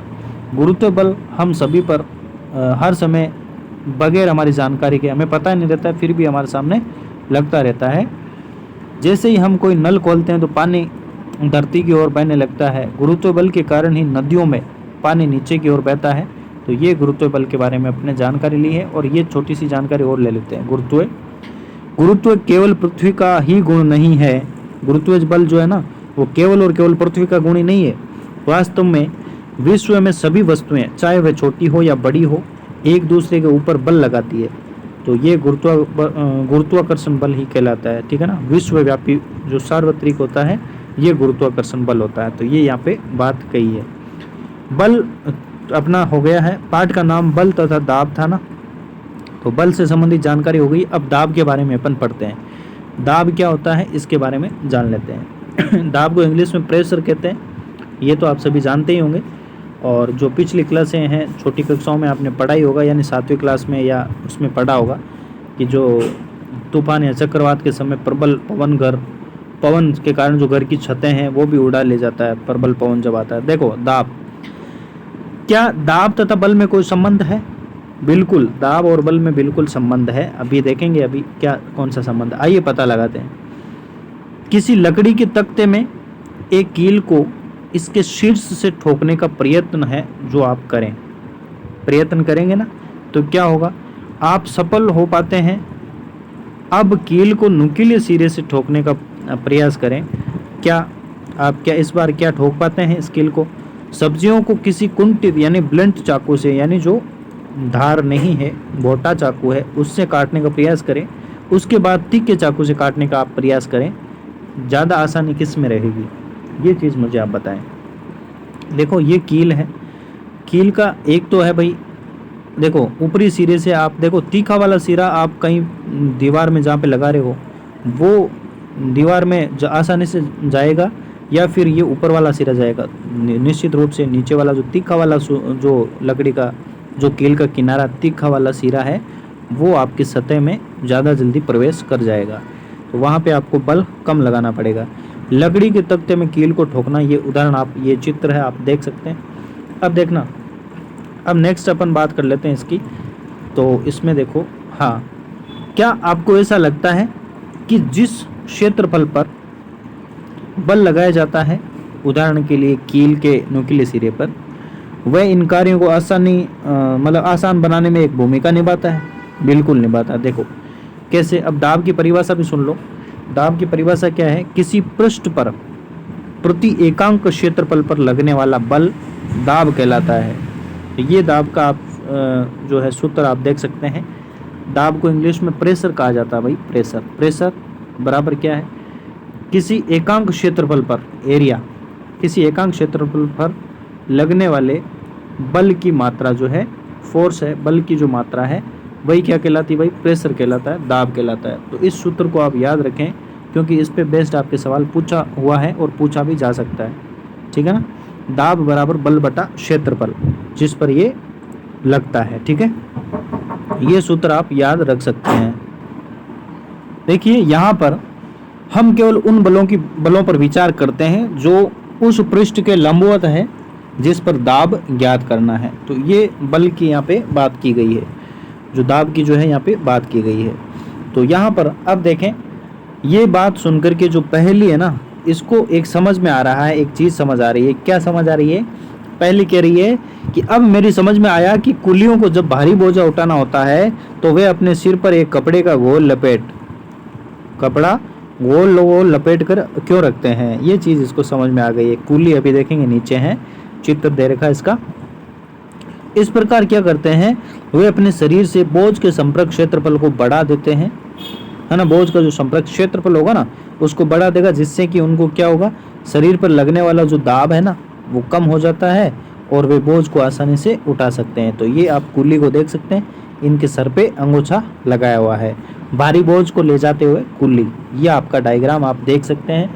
अब इसके बाद अपन इसका थोड़ा सा ध्यान दें। आप यहाँ पे एक चीज़ अपन पढ़ते हैं और ध्यान दीजिए कि उपरोक्त व्यंजक के क्षेत्रफल, जो क्षेत्रफल है ना अपना, वो हर में है। हर का मतलब क्या हुआ, जो है यहाँ पर देखना एक बार। क्षेत्रफल मैं आपको समझा देता हूँ। क्या था भाई अपना दाब, क्या था, दाब बराबर बल बटा क्षेत्रफल, बल बटा क्षेत्रफल। तो ये क्षेत्रफल जो है अपना किस में है, हर में। ऊपर जो चीज़ होती है अंश कहते हैं, नीचे वाले को हर कहते हैं, तो हर में है। तो अगर जब दाब है, दाब अधिक होगा तो क्षेत्रफल आपका कम हो जाएगा। मतलब क्षेत्रफल जो कम होगा ना, मैं गलत बोल रहा हूँ, उल्टा, मतलब वैसे ठीक है। अगर क्षेत्रफल आपका अधिक होगा ना तो उसका दाब कम हो जाएगा, और जहाँ पर क्षेत्रफल कम होगा, क्षेत्रफल जहाँ पर कम होगा तो वहाँ पर दाब अधिक लगेगा। ये चीज़ है, ये एक दूसरे के उल्टे होंगे। ये बात यहाँ पर कहने की कोशिश की जा रही है, यहाँ पे कही जा रही है। देखो क्षेत्रफल हर में है, इसलिए यदि बल बराबर हो तो पृष्ठ का क्षेत्रफल जितना कम होगा, क्षेत्रफल जितना कम होगा ना, उस पर दाब भी उतना ही अधिक लगेगा। ये चीज़ आप ध्यान रखें, जितना क्षेत्रफल कम होगा दाब उतना ही अधिक लगेगा। ये एक दूसरे के विपरीत हो जाएंगे। कील के नुकीले सिरे का क्षेत्रफल है, इसके शीर्ष की अपेक्षा बहुत कम होता है, इसलिए वही बल कील के नुकीले सिरे को लकड़ी के तख्ते में ठोकने के लिए पर्याप्त दाब उत्पन्न कर देता है। ये बात आप समझ चुके होंगे, है ना। क्षेत्रफल जो है, अगर क्षेत्रफल जितना कम होगा ना उतना ही दाब जो है अधिक लगेगा, जिसका क्षेत्रफल जितना कम दाब उतना ही अधिक लगेगा। क्या आप अब बता सकते हैं कि कंधे पर लटकाने वाले जो थैले होते हैं उनमें पट्टी चौड़ी क्यों लगाई जाती है? यही कारण है इसका, है ना। इन थैलों में बारीक पट्टी क्यों नहीं लगाई जाती? क्योंकि बारीक पट्टी जो है वो आपको ज़्यादा चुभन महसूस करेगी। और काटने तथा सुराख करने वाले औजारों के किनारे जो सदैव तीक्ष्ण क्यों होते हैं? क्योंकि क्षेत्रफल कम होगा तो इनको काटने में जो है सहूलियत यहाँ पे होगी। क्षेत्र चौड़ी पट्टी है इसलिए क्योंकि क्षेत्रफल को बढ़ाया जाता है, और जहाँ पर क्षेत्रफल अधिक होता है तो वहाँ पर दाब आपको कम महसूस होता है। ये चीज़ यहाँ पे रही। अब देखो दाब जो है, क्या द्रव्य और गैसों द्वारा भी दाब लगाया जाता है क्या? इस चीज़ की अपन जानकारी लेते हैं। तो ये देखो एक क्रियाकलाप है, ये क्रियाकलाप आप वीडियो को पॉज करके धीरे धीरे से आप पढ़ सकते हैं।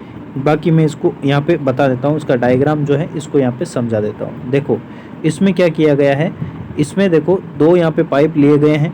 देखो इस पाइप में क्या किया गया है, पाइप की जो पेंदा है ना, इस पेंदे पे एक गुब्बारा बांध दिया है, फिर इस पाइप में पानी डाला जा रहा है। तो ये पहले वाला पाइप है, इसमें पानी जो है आधा आपको भरा हुआ दिखाई दे रहा होगा। जब इसमें पानी थोड़ा सा आधी दूर तक डाला जाता है, आधे पाइप तक ये पानी डाला जा रहा है, तब तक ये जो आपका गुब्बारा यहाँ पे बांधा हुआ है ये छोटा है, इसकी साइज़ छोटी है।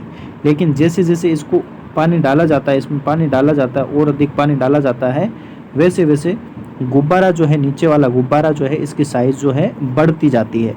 तो ये क्या सिद्ध करता है, देखो कि किसी बर्तन की तली पर पानी द्वारा लगाया जाने वाला दाब पानी के स्तंभ की ऊंचाई पर निर्भर करेगा। जैसे जैसे पानी भी बढ़ता जाएगा ना, वैसे वैसे क्या है भाई, ये इसकी ऊंचाई भी है, जो है वो दाब भी बढ़ता जाएगा। ऊंचाई बढ़ेगी ना तो दाब भी उसका बढ़ता जाएगा। तो ऊंचाई पे ये डिपेंड करेगा, ये बात यहाँ पे कही गई। अब देखो क्या द्रव्य की जो दीवारें होती है वहाँ पर भी ये दाब डालता है क्या? द्रव्य बर्तन की दीवारों पर दाब डालता है क्या? भाई देखो कैसे, द्रव्य जो है क्या बर्तन की दीवार पर भी दाब डालेगा? तो बिल्कुल डालेगा।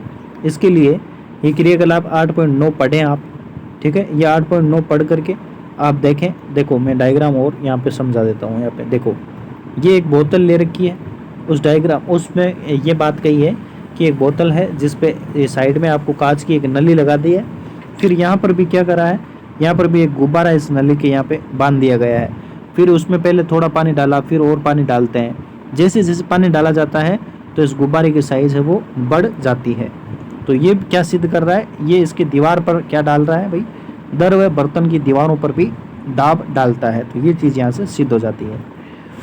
ठीक है, हाँ, तो ये चीज़ यहाँ पे लिख रखी है। और अब देखो यहाँ पर आगे नेक्स्ट अपन क्या करते हैं, दर व बर्तन की दीवारों पर समान गहराई पर समान दाब डालता है। समान गहराई जब होगी ना तो समान दाब डालेगा। यहाँ से भी सवाल आया हुआ है, तो इस क्रियाकलाप को आप पढ़ें कि जो है दर व बर्तन की दीवारों पर दाब डालते हैं। बर्तन की दीवार पर भी है दाब डालते हैं। कैसे, देखो समान, देखो यहाँ पर ये देखना, ये एक बोतल है, इसके जो नीचे यहाँ पर समान दूरी पर आपके छिद्र किए गए हैं चारों तरफ। फिर इसमें पानी भरा जाता है, तो ये जो पानी गिर रहा है तो इसकी दूरी जो है वो समान होती है। तो ये क्या सिद्ध कर रहा है, दर व बर्तन की दीवारों पर समान गहराई पर समान दाब डालता है। जब गहराई समान होगी, समान गहराई पर समान दाब डालता है। ये चीज़ आप याद रखें। अब देखो गैसों से संबंधित अपन जान लेते हैं। क्या गैसें भी इस पर दाब डालती है? क्या गैसें भी दाब डालती है? क्या वे भी जिस बर्तन में रखी जाती है उसकी दीवारों पर दाब डालती है? आइए गैसों के बारे में अपन क्या भाई जानकारी ले लेते हैं। जब आप किसी गुब्बारे को फुलाते हैं तो उसके मुंह को क्यों बंद करना पड़ता है? क्योंकि अगर मुंह नहीं बंद करे तो उसकी गैस बाहर निकल जाएगी, सीधी सी बात है ये। अब देखना यहाँ पे कि जल संभरण के लिए प्रयोग किए जाने वाले पाइपों को के लीक करते हुए जोड़े या सुराखों में मैंने पानी के फव्वारों को बाहर आते देखा है। क्या ये पानी द्वारा पाइपों की दीवारों पर लगाए जाने वाले दाब के कारण नहीं है क्या? बिल्कुल वही कारण है भाई, वही कारण है। ठीक है ना। हाँ, तो देखो ये जो फुलाए हुए गुब्बारे के मुंह को खोल दे तो क्या होता है। मान लीजिए आपके पास एक ऐसा गुब्बारा है जिसमें सुराख है, कोई सुराख है, क्या आप इसे फुला पाएंगे? नहीं फुला पाएंगे। यदि नहीं तो क्यों? क्या हम कह सकते हैं कि वायु प्रत्येक दिशा में दाब लगाती है? तो वायु प्रत्येक दिशा में क्या लगा देती है भाई? दाब लगाती है। ये चीज़ आपको मानकर चलनी है। ठीक है। अब देखना, एक बार स्मरण करें कि यदि साइकिल की ट्यूब में पंचर हो जाए तो इसके अंदर की हवा का क्या होता है। ये परीक्षण दर्शाते हैं कि वायु किसी फूले हुए गुब्बारे या साइकिल की ट्यूब के अंदर की दीवारों पर भी दाब डालती है। इस प्रकार हम क्या कह सकते हैं कि गैसें जिस बर्तन में रखी जाती है उसकी दीवारों पर भी दाब डालती है।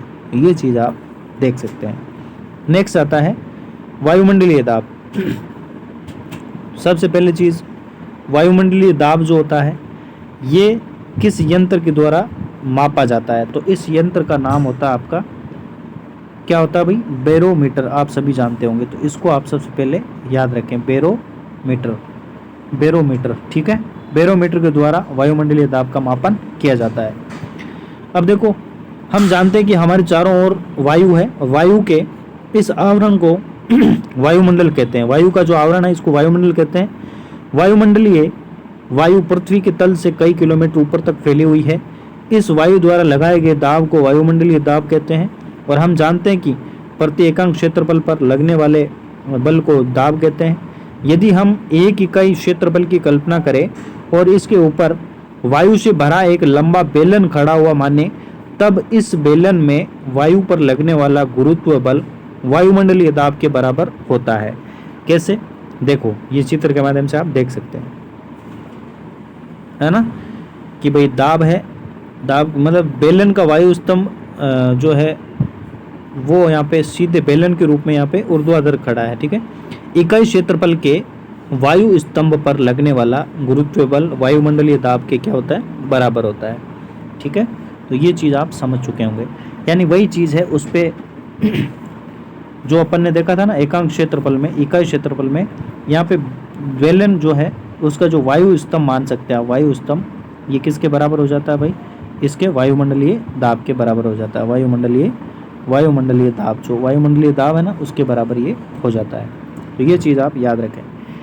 अब देखना, लेकिन वायुमंडलीय दाब कितना है इससे संबंधित देखो, वायुमंडलीय दाब कैसे लगता है और किस प्रकार से काम करता है, इससे संबंधित अपन देख लेते हैं। देखो, वायुमंडलीय दाब जो है ना, यहाँ पर देखो एक रबड़ की जो वैक्यूम वाली जो पाइप जो यहाँ पे लिया हुआ है, वैक्यूम मतलब जहाँ से हवा निकाल करके ये वाले जो रबड़ का एक आइटम ऐसे लिया है यहाँ पे, इसमें जो है इसको किसी फर्श पर चिपकाया है और इसमें से जो हवा थी ना उसको निकाल दिया गया है। अब इसको वापस ये उठाने का प्रयास कर रहा है ना, फर्श से चिपकी हुई है और वापस ये उठाने का प्रयास कर रहा है, तो ये उठ नहीं पाती है, चिपकी हुई अवस्था में ही रहेगी और उठाने के लिए बहुत अधिक बल यहाँ पे लगाना पड़ता है। वायुमंडलीय जो दाब होता है ना वो बहुत ही शक्तिशाली दाब होता है। अभी अपन आगे देखेंगे कि जो एक विद्वान थे जिन्होंने दोनों तरफ 8-8 घोड़े बांध करके ऐसे खींचा था, लेकिन फिर भी जो है वायुमंडलीय दाब जो बहुत प्रबल लगा था। तो ये चीज़ अभी अपन थोड़ी देर में देखने वाले हैं। तो ये क्या है भाई, देखना, एक पृष्ठ पर दबाया हुआ रबड़ का चूसक है। ये चूसक आप दबा रहे हो लेकिन फिर वापस उठा रहे हैं तो ये उठ नहीं पाता है, क्योंकि ये फर्श के साथ चिपक जाता है। क्यों? क्योंकि इसमें नीचे जो इसकी हवा थी वो निकाल दी गई है, ठीक है ना। इसको निर्वात का जो है निर्वात बना दिया गया था। तो ये चीज़ यहाँ पे लिख रखी है, इसको आप पढ़ सकते हैं आराम से। अब देखना इसके नीचे क्या दिया हुआ है। जब आप चूसक को दबाते हैं तो कप तथा पृष्ठ के बीच की अधिकांश वायु बाहर निकल जाती है, यानी वो क्षेत्र निर्वात क्षेत्र हो जाता है। निर्वात मतलब जहाँ निर प्लस वात, यानी बिना हवा का माध्यम जो भी है, जहाँ पर वायु ना हो उसे निर्वात कहा जाता है। चूसक पर वायुमंडलीय दाब लगता है, इसलिए ये पृष्ठ के साथ चिपक जाता है। चूसक को पृष्ठ के से खींचकर अलग करने के लिए लगाया गया बल इतना अधिक होना चाहिए कि ये वायुमंडलीय दाब पर पार पा सके। इस क्रियाकलाप से संभवतः आपको वायुमंडलीय दाब के परिमाण का अनुमान लग गया होगा। वास्तव में यदि चूसक अथवा पृष्ठ के बीच में से समस्त वायु को अगर निकाल दिया जाए तो किसी भी मनुष्य के लिए चूसक पृष्ठ से खींचकर अलग कर पाना जो है वो आपका संभव नहीं होगा। निकाल कर अलग कर दिया जाए तो किसी भी मनुष्य के लिए चूसक पृष्ठ से खींचकर अलग करना संभव नहीं होगा। क्या आप इससे अनुमान लगा सकते हैं कि वायुमंडलीय दाब कितना अधिक होता है? बिल्कुल भाई होता है। यहाँ पर देखो ये सवाल बन सकता है आपके, इम्पोर्टेंट होता है। क्या कह रहा है कि यदि मेरे सिर का क्षेत्रफल 15 सेंटीमीटर गुणा 15 सेंटीमीटर हो तो मेरे सिर पर वायु कितना बल लगा रही है? तो इस पर बल कितना लगा रही है भाई? 15 गुणा 15 225 किलोग्राम द्रव्यमान का पिंड है। देखना कैसे क्या है कि एक 15 गुणा 15 सेंटीमीटर क्षेत्रफल तथा वायुमंडल की ऊंचाई के बराबर ऊंचाई के स्तंभ में वायु के कारण लगने वाला बल लगभग 225 किलोग्राम द्रव्यमान के किसी पिंड पर लगने वाले गुरुत्वीय बल यानी 2250 यानी 2250 न्यूटन बल के बराबर होता है। तो इसका जो बल हो जाएगा ना, तो ये क्या करेगा, कितना बल लगेगा? तो यहाँ पर इसका आंसर क्या हो जाएगा भाई? 2250 न्यूटन बल, ये इसके सिर का बल हो जाएगा ना, इस पे ये बल लगेगा। तो ये चीज़ आप ध्यान में रख सकते हैं। इस गुरुत्व बल के नीचे हम दबकर पिचक क्यों नहीं जाते हैं? जो गुरुत्व बल है ना, इसके नीचे अपन क्यों नहीं पिचक क्यों नहीं जाते हैं? तो इसका कारण है कि हमारे शरीर के अंदर का दाब भी वायुमंडलीय दाब के बराबर है और ये है बाहर के दाब को जो है संतुलित करता है। हमारे शरीर का जो दाब है ये बाहर वाले दाब को संतुलित कर देता है, इसलिए अपन इसके नीचे पिचक नहीं पाते हैं, ठीक है ना। तो ये चीज़ भी आप याद रखें। इस चित्र को देखें आप, ये वायुमंडलीय दाब है। यहाँ पे देखो ये वायुमंडलीय दाब ऊपर, ये सिर के ऊपर ये लग रहा है, ठीक है ना, आपके सिर पर वायुमंडलीय दाब, ठीक है ना। इस दाब से अपन क्यों नहीं पिचक पा रहे? क्योंकि जो अपना शरीर है ये इसको संतुलित कर देता है, अपने शरीर का जो बल है इसको संतुलित कर लेता है। ये आप देख सकते हैं। अब आइए घोड़ों वाली जो बात है वो मैं आपको बता देता हूँ। देखो ये इम्पोर्टेंट तथ्य है, यहाँ से सवाल बन सकता है। देखना कि 17वीं शताब्दी में जर्मनी के एक वैज्ञानिक थे जिनका नाम क्या था? Otto von Guericke. इन्होंने क्या किया था? बर्तनों से वायु बाहर निकालने का एक पंप बनाया था, एक पंप का आविष्कार किया। इस पंप की सहायता से उन्होंने नाटकीय ढंग से वायु दाब के बल का प्रदर्शन किया। उन्होंने धातु के 2 खोखले अर्धगोले लिए जिनमें प्रत्येक का व्यास कितना था भाई? 51 सेंटीमीटर का था। इन गोलों को एक साथ जोड़कर उनके बीच की वायु निकाल दी गई। तब प्रत्येक अर्धगोले पर 8-8 घोड़े विपरीत दिशा में खींचकर, देखो 8-8 घोड़े विपरीत दिशा में खींचकर अलग करने के लिए लगाए। लेकिन वायु का दाब इतना अधिक था कि 8-8 घोड़े मिलकर भी इन अर्धगोलों को अलग नहीं कर पाए थे। ये चित्र जो है वो आप देख सकते हैं, ठीक है ना। तो ये होता है आपका वायुमंडलीय दाब, इतना प्रबल होता है, ठीक है। तो ये वैक्यूम की ताकत है भाई, निर्वात की ताकत होती है। अर्धगोलों को खींचते हुए घोड़े, आप सभी इनको देख सकते हैं। तो ये था आपका आज का चैप्टर। अब इसका जो है आपने क्या सीखा, इसके जो इसका सार रूप है पहले वो देख लेते हैं, उसके बाद इस चैप्टर के प्रश्न देखेंगे, फिर अपने प्रीवियस ईयर के सवाल और संभावित प्रश्न है वो अपन देख लेते हैं। तो ये चीज़ें हैं, आप इन पॉइंट्स को पढ़ सकते हैं। पहला पॉइंट है बल धक्का देना या खींचना हो सकता है, ठीक है। दूसरा, बल दो वस्तुओं के बीच अनोन्य क्रिया के कारण होता है। बल का परिमाण तथा दिशा दोनों होते हैं। किसी वस्तु की चाल में परिवर्तन अथवा गति की दिशा में परिवर्तन अथवा दोनों में होने वाले परिवर्तन का अर्थ है इसकी गति की अवस्था में परिवर्तन होना। किसी वस्तु पर लगने वाला बल उसकी गति की अवस्था में अथवा उसकी आकृति में परिवर्तन कर सकता है। तो नेक्स्ट है, किसी वस्तु पर लगने वाला बल उसके साथ संपर्क में आने या संपर्क में आए बगैर लग सकता है। संपर्क में आने से भी लग सकता है और आए बगैर भी लग सकता है, यानी कि संपर्क और असंपर्क बल। प्रति एकांक क्षेत्रफल पर लगने वाले बल को दाब कहते हैं। और द्रव्य तथा गैसें बर्तनों की दीवारों पर दाब डालती हैं। लास्ट अपना पॉइंट, हमारे चारों ओर की वायु द्वारा लगाए गए दाब को वायुमंडलीय दाब कहा जाता है। अब आइए इसके जो सवाल है चैप्टर के वो देखते हैं। तीसरा सवाल देखते हैं। देखिए, खाली जगह वाला सवाल है। इसमें क्या है, कुएं से पानी निकालते समय हमें रस्सी को क्या करना पड़ता है भाई, रस्सी को तो खींचना ही पड़ेगा ना, रस्सी को यहाँ पे खींचना पड़ता है, खींचना। तो पहला आपका क्या आ जाएगा, खींचना पड़ेगा। दूसरा है, एक आवेशित वस्तु अनावेशित जो वस्तु है उसको क्या करेगी, एक आवेशित है दूसरी अनावेशित है, तो इन दोनों के मध्य अलग अलग है तो आकर्षण इनके मध्य हो जाएगा, तो आकर्षित करेगी, आकर्षित हो जाएगा यहाँ पे।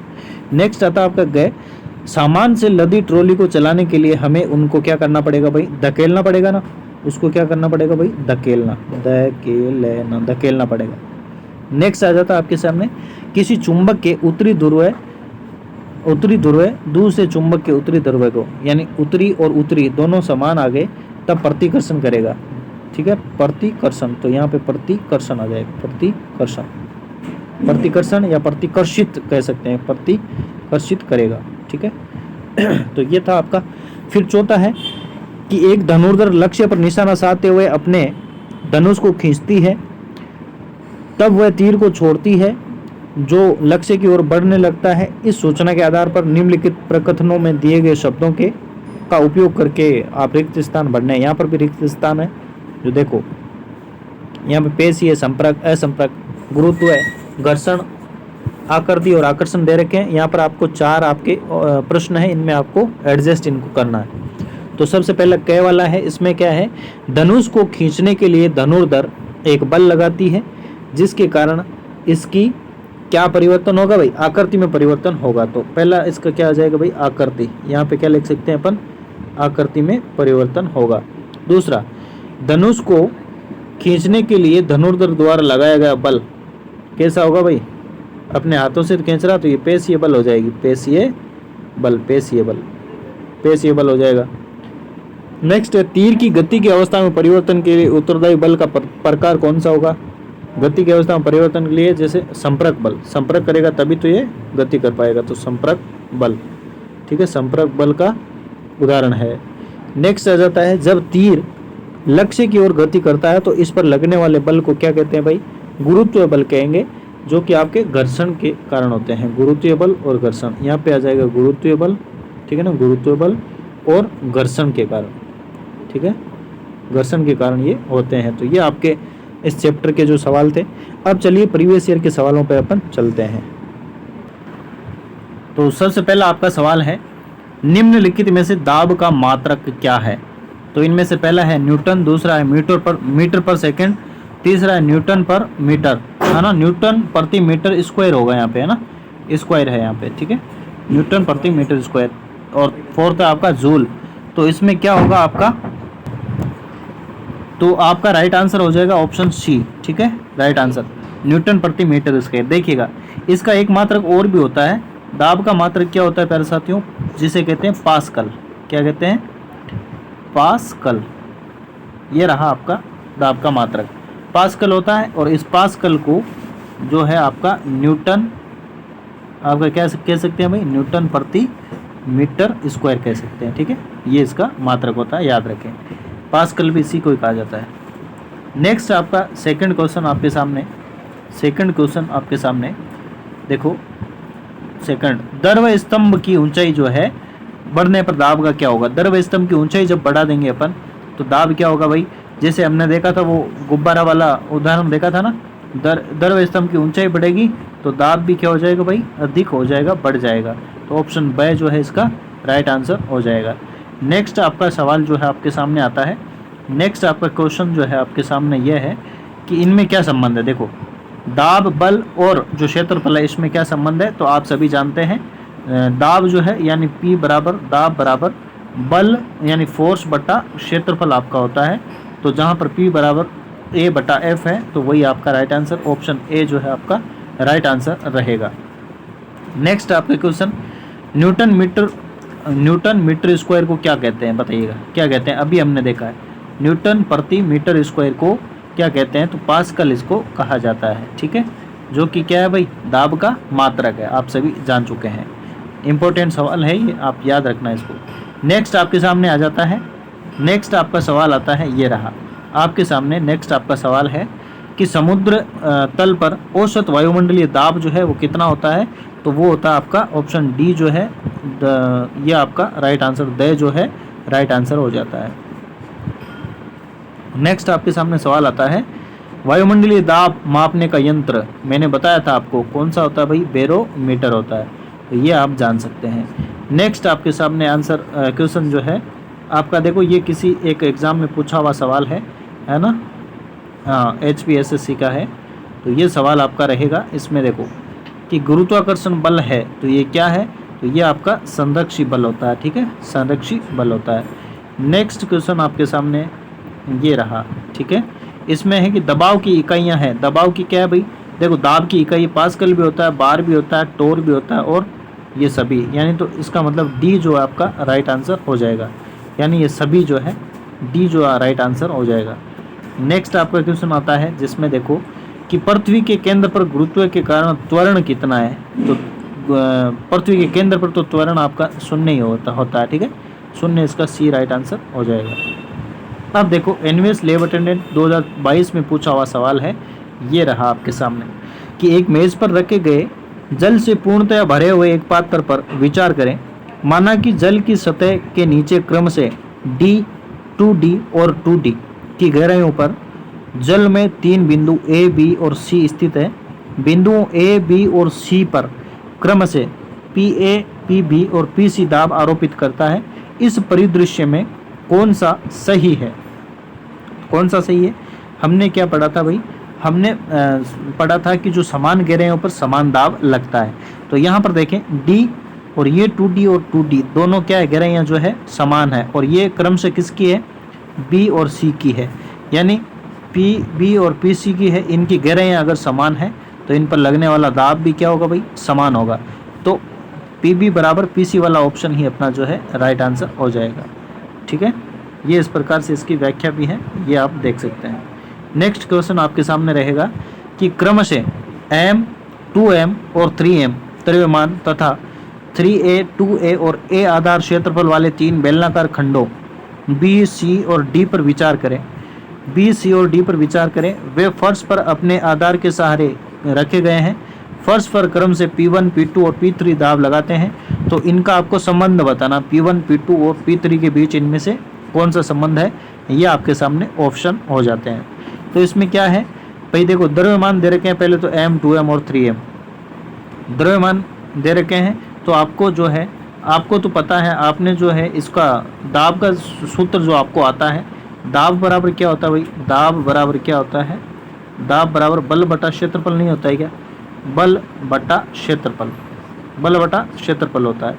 तो आपने देखा है कि जिसका क्षेत्रफल जो है जितना अधिक होगा, है ना, जिसका क्षेत्रफल जितना अधिक होगा वहाँ पर दाब भी कम होगा, और जिसका क्षेत्रफल जितना कम होता है, क्षेत्रफल जिसका जितना कम होगा दाब वहाँ पर अधिक होगी, है ना।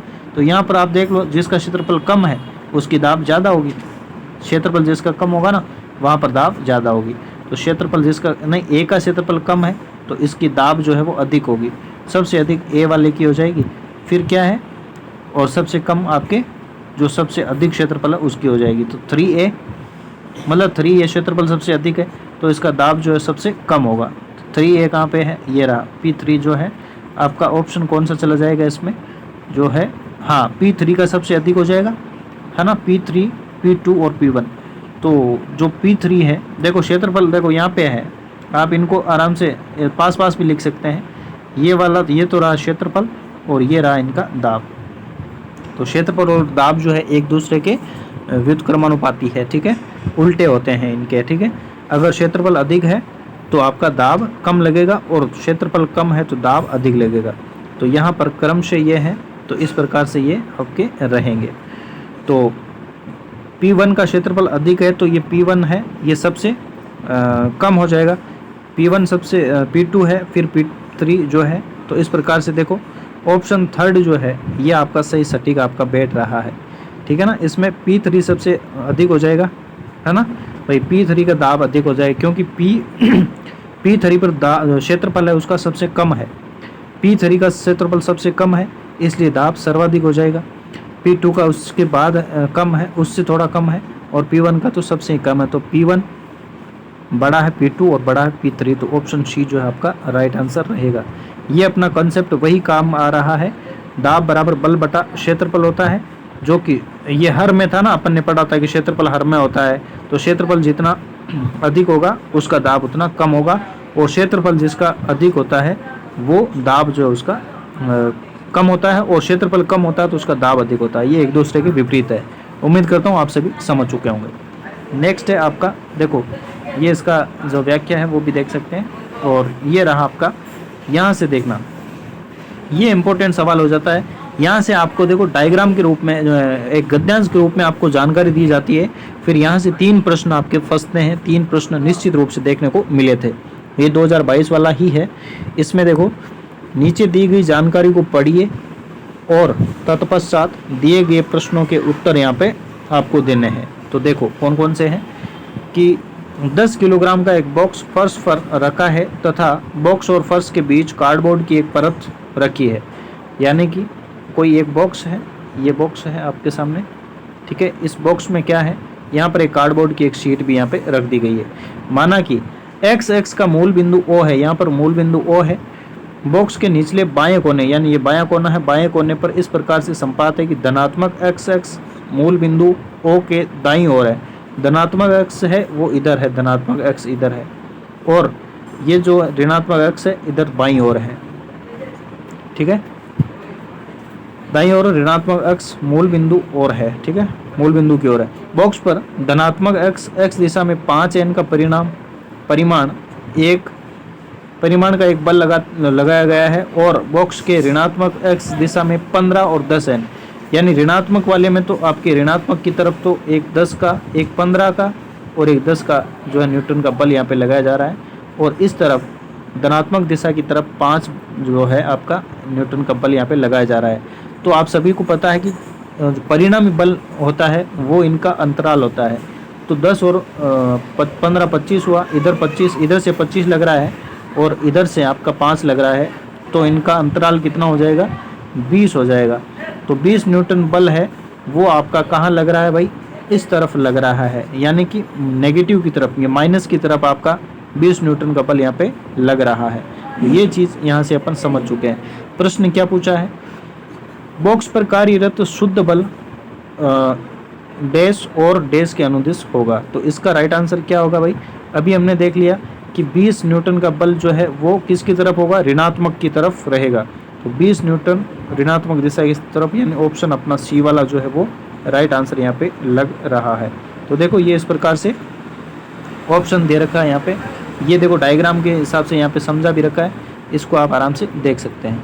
नेक्स्ट आपका क्वेश्चन आ जाता है कि चीज़ वही है ना, उसमें जो आपकी गद्यांश दे रखा है उसी का सवाल है। बॉक्स में वर्णित तीनों बलों की क्रिया से बिल्कुल भी गतिशील नहीं होती है ना, बिल्कुल भी गतिशील नहीं होता है। बॉक्स पर कार्यरत घर्षण बल का आपको पता है वो आपका दिशा के विपरीत लगता है प्यारे साथियों, है ना, दिशा के विपरीत लग रहा है। और अभी अभी हमने जाना है कि ये जो बल है ना, ये बल कहाँ लग रहा था, ये बल आपका ऋणात्मक दिशा में लग रहा था, ठीक है। 20 न्यूटन का बल है, ऋणात्मक दिशा में लग रहा था, तो घर्षण इसके विपरीत लगेगा, घर्षण धनात्मक जो है धनात्मक की तरफ लग जाएगा, तो 20 न्यूटन का बल धनात्मक की ओर लगेगा, वही अपना राइट आंसर जो है वो हो जाएगा। देखना कैसे, 20 न्यूटन का ऋणात्मक है तो ये नहीं होगा, यहाँ पर देखो शून्य तो होगा नहीं, 30 न्यूटन ये होगा नहीं, तो 20 ये रहा आपका, 20 न्यूटन है धनात्मक की ओर, पॉजिटिव जो एक्स एक्सिस है वहाँ पर आपका लगेगा, क्योंकि घर्षण बल है जो है उस दिशा के विपरीत लगता है, तो ये आप समझ चुके होंगे। नेक्स्ट आपका आता है ये क्वेश्चन, देखिएगा ये आपके गति का दूसरा नियम जो है न्यूटन का है ना, F बराबर ma वाला है ना, जो गणित को, जो गति को जो है बल को गणितीय रूप देता है, उस बल से संबंधित ये सवाल है कि कार्डबोर्ड की परत आपको हटा लेनी है, हटा लेने के पश्चात बॉक्स को उसी स्थिति में रखा जाता है, माना कि फर्श और बॉक्स के बीच घर्षण शून्य है, उपरोक्त वर्णित तीनों बलों को आरोपित किए जाने पर बॉक्स में क्या होगा। मतलब इसका मतलब आप समझ रहे हैं, यहाँ पर आपसे त्वरण के बारे में पूछा जा रहा है। त्वरण आप सभी जानते हैं, त्वरण एक्सेलरेशन जिसे कहते हैं। त्वरण क्या होता है सबसे पहले ये समझे, तो त्वरण जो है ये होता है वेग में परिवर्तन की दर, ठीक है ना, वेग में जो परिवर्तन होता है उसकी दर को त्वरण कहा जाता है, वेग में परिवर्तन की दर को त्वरण कहा जाता है, और त्वरण को ए से प्रदर्शित यहाँ पे किया जाता है। अब चलते हैं अपन जो न्यूटन की गति का दूसरा नियम है उसके अनुसार, तो उसके अनुसार F बराबर एम ए होता है, F बराबर एम ए होता है, और ए यहाँ पे पूछा गया है, ए का मतलब त्वरण, त्वरण आपसे पूछा जा रहा है, त्वरण। तो त्वरण निकालने के लिए अपन क्या कर देंगे भाई, है ना, ये ए यहाँ पे है तो ये बराबर के चिन्ह के उधर जाएगा, तो F बटा एम हो जाएगा, है ना। ए का सूत्र क्या बन जाएगा, यहाँ पे देखें तो ये जो F बराबर एम ए से ही आपका ए का सूत्र बन जाएगा, यानी F बराबर एम ए है ना, एम गुणा ए, तो ये ए यहाँ पे रह जाएगा, ए बराबर F बटा एम हो जाएगा, ठीक है। तो ये चीज़ आपका, अब आप इससे जो है त्वरण आप निकाल सकते हैं, ठीक है। कैसे निकालेंगे देखना, हाँ, तो F बटा एम बराबर ए आप निकाल सकते हैं ना, F बटा एम बराबर ए कैसे निकालेंगे, देखो F कितना था हमारे पास, F कितना था, ठीक है, F जो है वो बल कितना आ रहा है, 20 आ रहा है आपके सामने, ठीक है ना, 20 आ रहा था ना भाई, F जो है वो आपका 20 न्यूटन आ रहा है, और M जो है, M कितना दे रखा था आपको, M आपका यहाँ पे 10 आ रहा है, शुरुआत में था ना, जो द्रव्यमान है वो 10 kg का है, शुरुआत में था 10 kg का दे रखा है, तो अब यहाँ पे बस A आपको आ जाएगा, 10 से 20 जो है 2 बार कट जाएगा, ये एक्सेलरेशन जो है आपका 2 आ गया, ठीक है। और जो इसका मात्रक होता है, त्वरण का मात्रक क्या होता है, मीटर प्रति सेकंड स्क्वायर, मीटर प्रति सेकंड स्क्वायर, तो जहाँ पर ये 2 मीटर प्रति सेकंड स्क्वायर है वही आपका राइट आंसर यहाँ पे रहने वाला है, तो वही आपका राइट आंसर हो जाएगा। तो ऑप्शन जो है आपका बी जो है, देखो ये रहा 2 मीटर प्रति सेकंड स्क्वायर त्वरण, तो ऑप्शन बी है आपका राइट आंसर रहेगा। तो ये इस प्रकार से सवाल थे। नेक्स्ट देखो, ये इस प्रकार से भी सोल्व हो सकता है। अब अपन देखें तो यहाँ पर देखो, निम्नलिखित बलों में से कौन से असंपर्क बल है, तो असंपर्क बल के बारे में आप बताएं मुझे, असंपर्क बल कौन से हैं। देखो घर्षण तो संपर्क है, ये चुंबकीय असंपर्क है, स्थिर विद्युत असंपर्क है, और गुरुत्वाकर्षण असंपर्क है। गुरुत्वाकर्षण नहीं, गुरुत्वाकर्षण बल क्या है भाई, संपर्क है या असंपर्क, पेशीय बल तो संपर्क है, तो ये नहीं हो सकता। असंपर्क के बारे में पूछा तो 3, 2, 3 और 4, 2, 3 और 4 जिसमें रहेगा वही अपना क्या हो जाएगा भाई, आंसर रह जाएगा। तो ऑप्शन जो है आपका 2, 3 और 4, केवल बी जो है राइट आंसर आपका हो जाएगा, ऑप्शन बी जो है आपका राइट आंसर रहेगा। नेक्स्ट क्वेश्चन आपके सामने आता है, यह रहा कि गुरुत्वीय बल के संदर्भ में निम्नलिखित कथनों पर विचार करें। गुरुत्वीय बल केवल पृथ्वी का गुण है, क्या केवल पृथ्वी का ही है क्या, नहीं, बॉक्स में दे रखी थी ना, पृथ्वी के अलावा भी ये गुण होता है, पृथ्वी के अलावा भी होता है। विश्व में सभी वस्तुएं एक दूसरे पर गुरुत्वीय बल लगाती है, बिल्कुल लगाती है, तो ये सही बात है। तीसरा है, गुरुत्वीय बल के कारण ही नदियों में पानी नीचे की ओर बहता है, तो ये बात भी ठीक है ना। 2 और 3 आपका सही रहेगा, केवल 2 और 3, तो ऑप्शन सी है इसका राइट आंसर हो जाता है, ठीक है। इसके बाद अपन देखें, नेक्स्ट क्वेश्चन देखने से पहले प्यारे साथियों, अगर वीडियो वास्तव में अच्छा लग रहा है तो चैनल को आप सब्सक्राइब जरूर करें, वीडियो को लाइक कर दें और शेयर करें, कमेंट करके बताएं कैसा लग रहा है। आइए अब नेक्स्ट सवाल अपन देख लेते हैं, ठीक है। नेक्स्ट ये रहा आपके सामने, त्वरण की एसआई इकाई और सीजीएस इकाइयों का अनुपात, ये एनवीएस लेवर्टे ने 2017 का पूछा हुआ सवाल है आपसे, 2017-18 में जो है वो पूछा हुआ है। अब सारे के सारे 5 से 6 सवाल यहाँ वहाँ पे पूछे गए थे, वो सारे 17 वाले ही रहेंगे, ठीक है। तो इसमें देखो त्वरण की जो एसआई इकाई होती है, वो एसआई इकाई क्या होती है, सबसे पहले तो वो आपको ध्यान में होना चाहिए। एसआई इकाई का मतलब है, एसआई होती है मीटर प्रति सेकंड स्क्वायर होती है। मीटर प्रति सेकंड स्क्वायर तो एसआई होती है ना, मीटर प्रति सेकंड स्क्वायर। और आपका जो है सीजीएस जो है, सीजीएस में से क्या कहते हैं, सीजीएस में इसको कहा जाता है भाई सेंटीमीटर प्रति सेकंड स्क्वायर, ठीक है, सेंटीमीटर प्रति सेकंड स्क्वायर। इसको अगर यहाँ पे ऐसे भी लिख सकते हैं ताकि काटने में अपने सहूलियत रहेगी, मीटर पर सेकंड स्क्वायर। ये दोनों को अनुपात पूछा है इन दोनों का। तो यहाँ पे देखो सेकंड स्क्वायर से सेकंड स्क्वायर चला गया, फिर यहाँ पे सेंटीमीटर है मीटर से आपका मीटर चला जाएगा, ठीक है।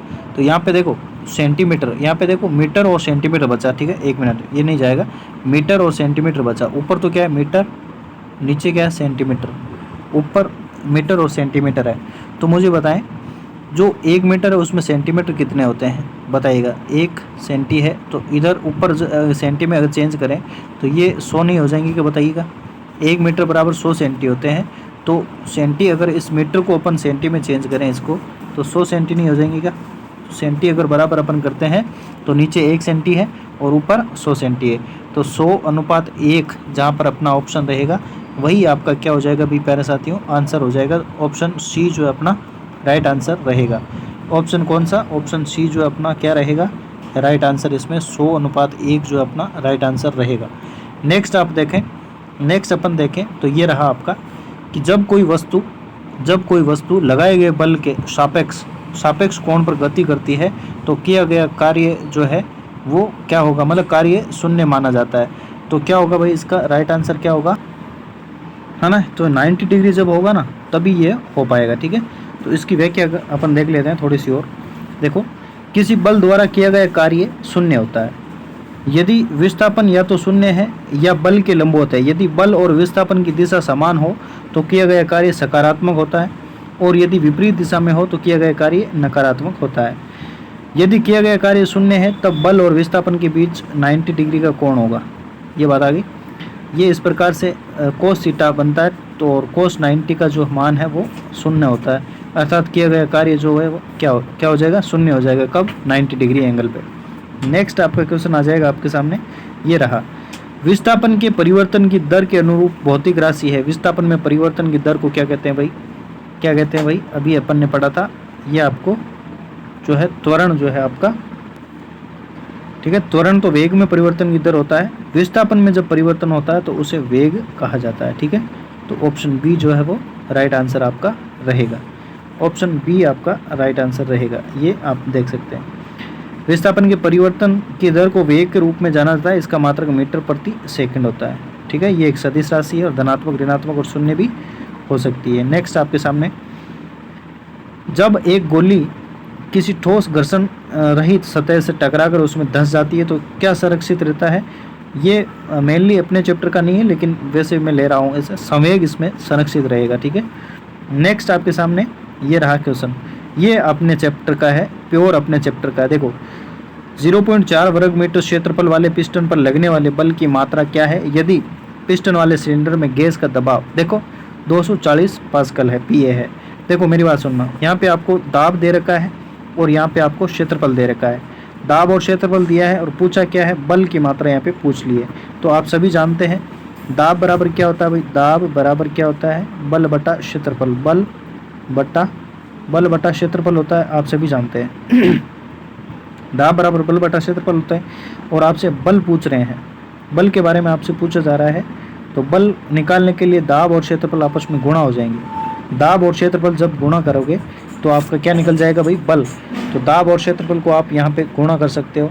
दाब कितना है यहाँ पे 240 है, गुणा के अंदर क्या लिख सकते हैं आप 0.4। आप क्षेत्रफल को इनको गुणा करोगे तो आपके 96 के रूप में आपका 96 न्यूटन है जो आपका राइट आंसर आपका आ जाएगा, ठीक है।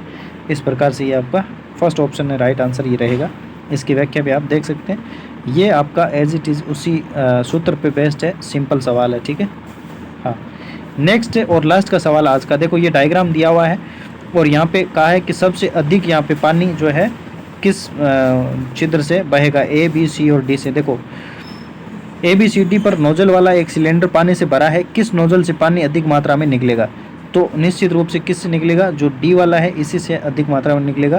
तो ये डी ऑप्शन जो है आपका राइट आंसर इसमें रहने वाला है। ठीक है, और अगर आप चाहें तो इसको आप नियम को पढ़ सकते हैं। ठीक है, ये आपके प्रीवियस ईयर के और जितने भी संभावित प्रश्न थे वो सारे हमने बल और दाब से संबंधित चैप्टर को कवर किया है। वीडियो वास्तव में अच्छा लगा तो चैनल को आप सब्सक्राइब करें। ठीक है, और लाइक करना और शेयर करें और कमेंट भी करके बताना कैसा लगा और नेक्स्ट टॉपिक आपका कौन सा वीडियो होना चाहिए। ठीक है, और वीडियो में अंत तक बने रहने के लिए आप सभी का बहुत बहुत धन्यवाद मेरे साथ।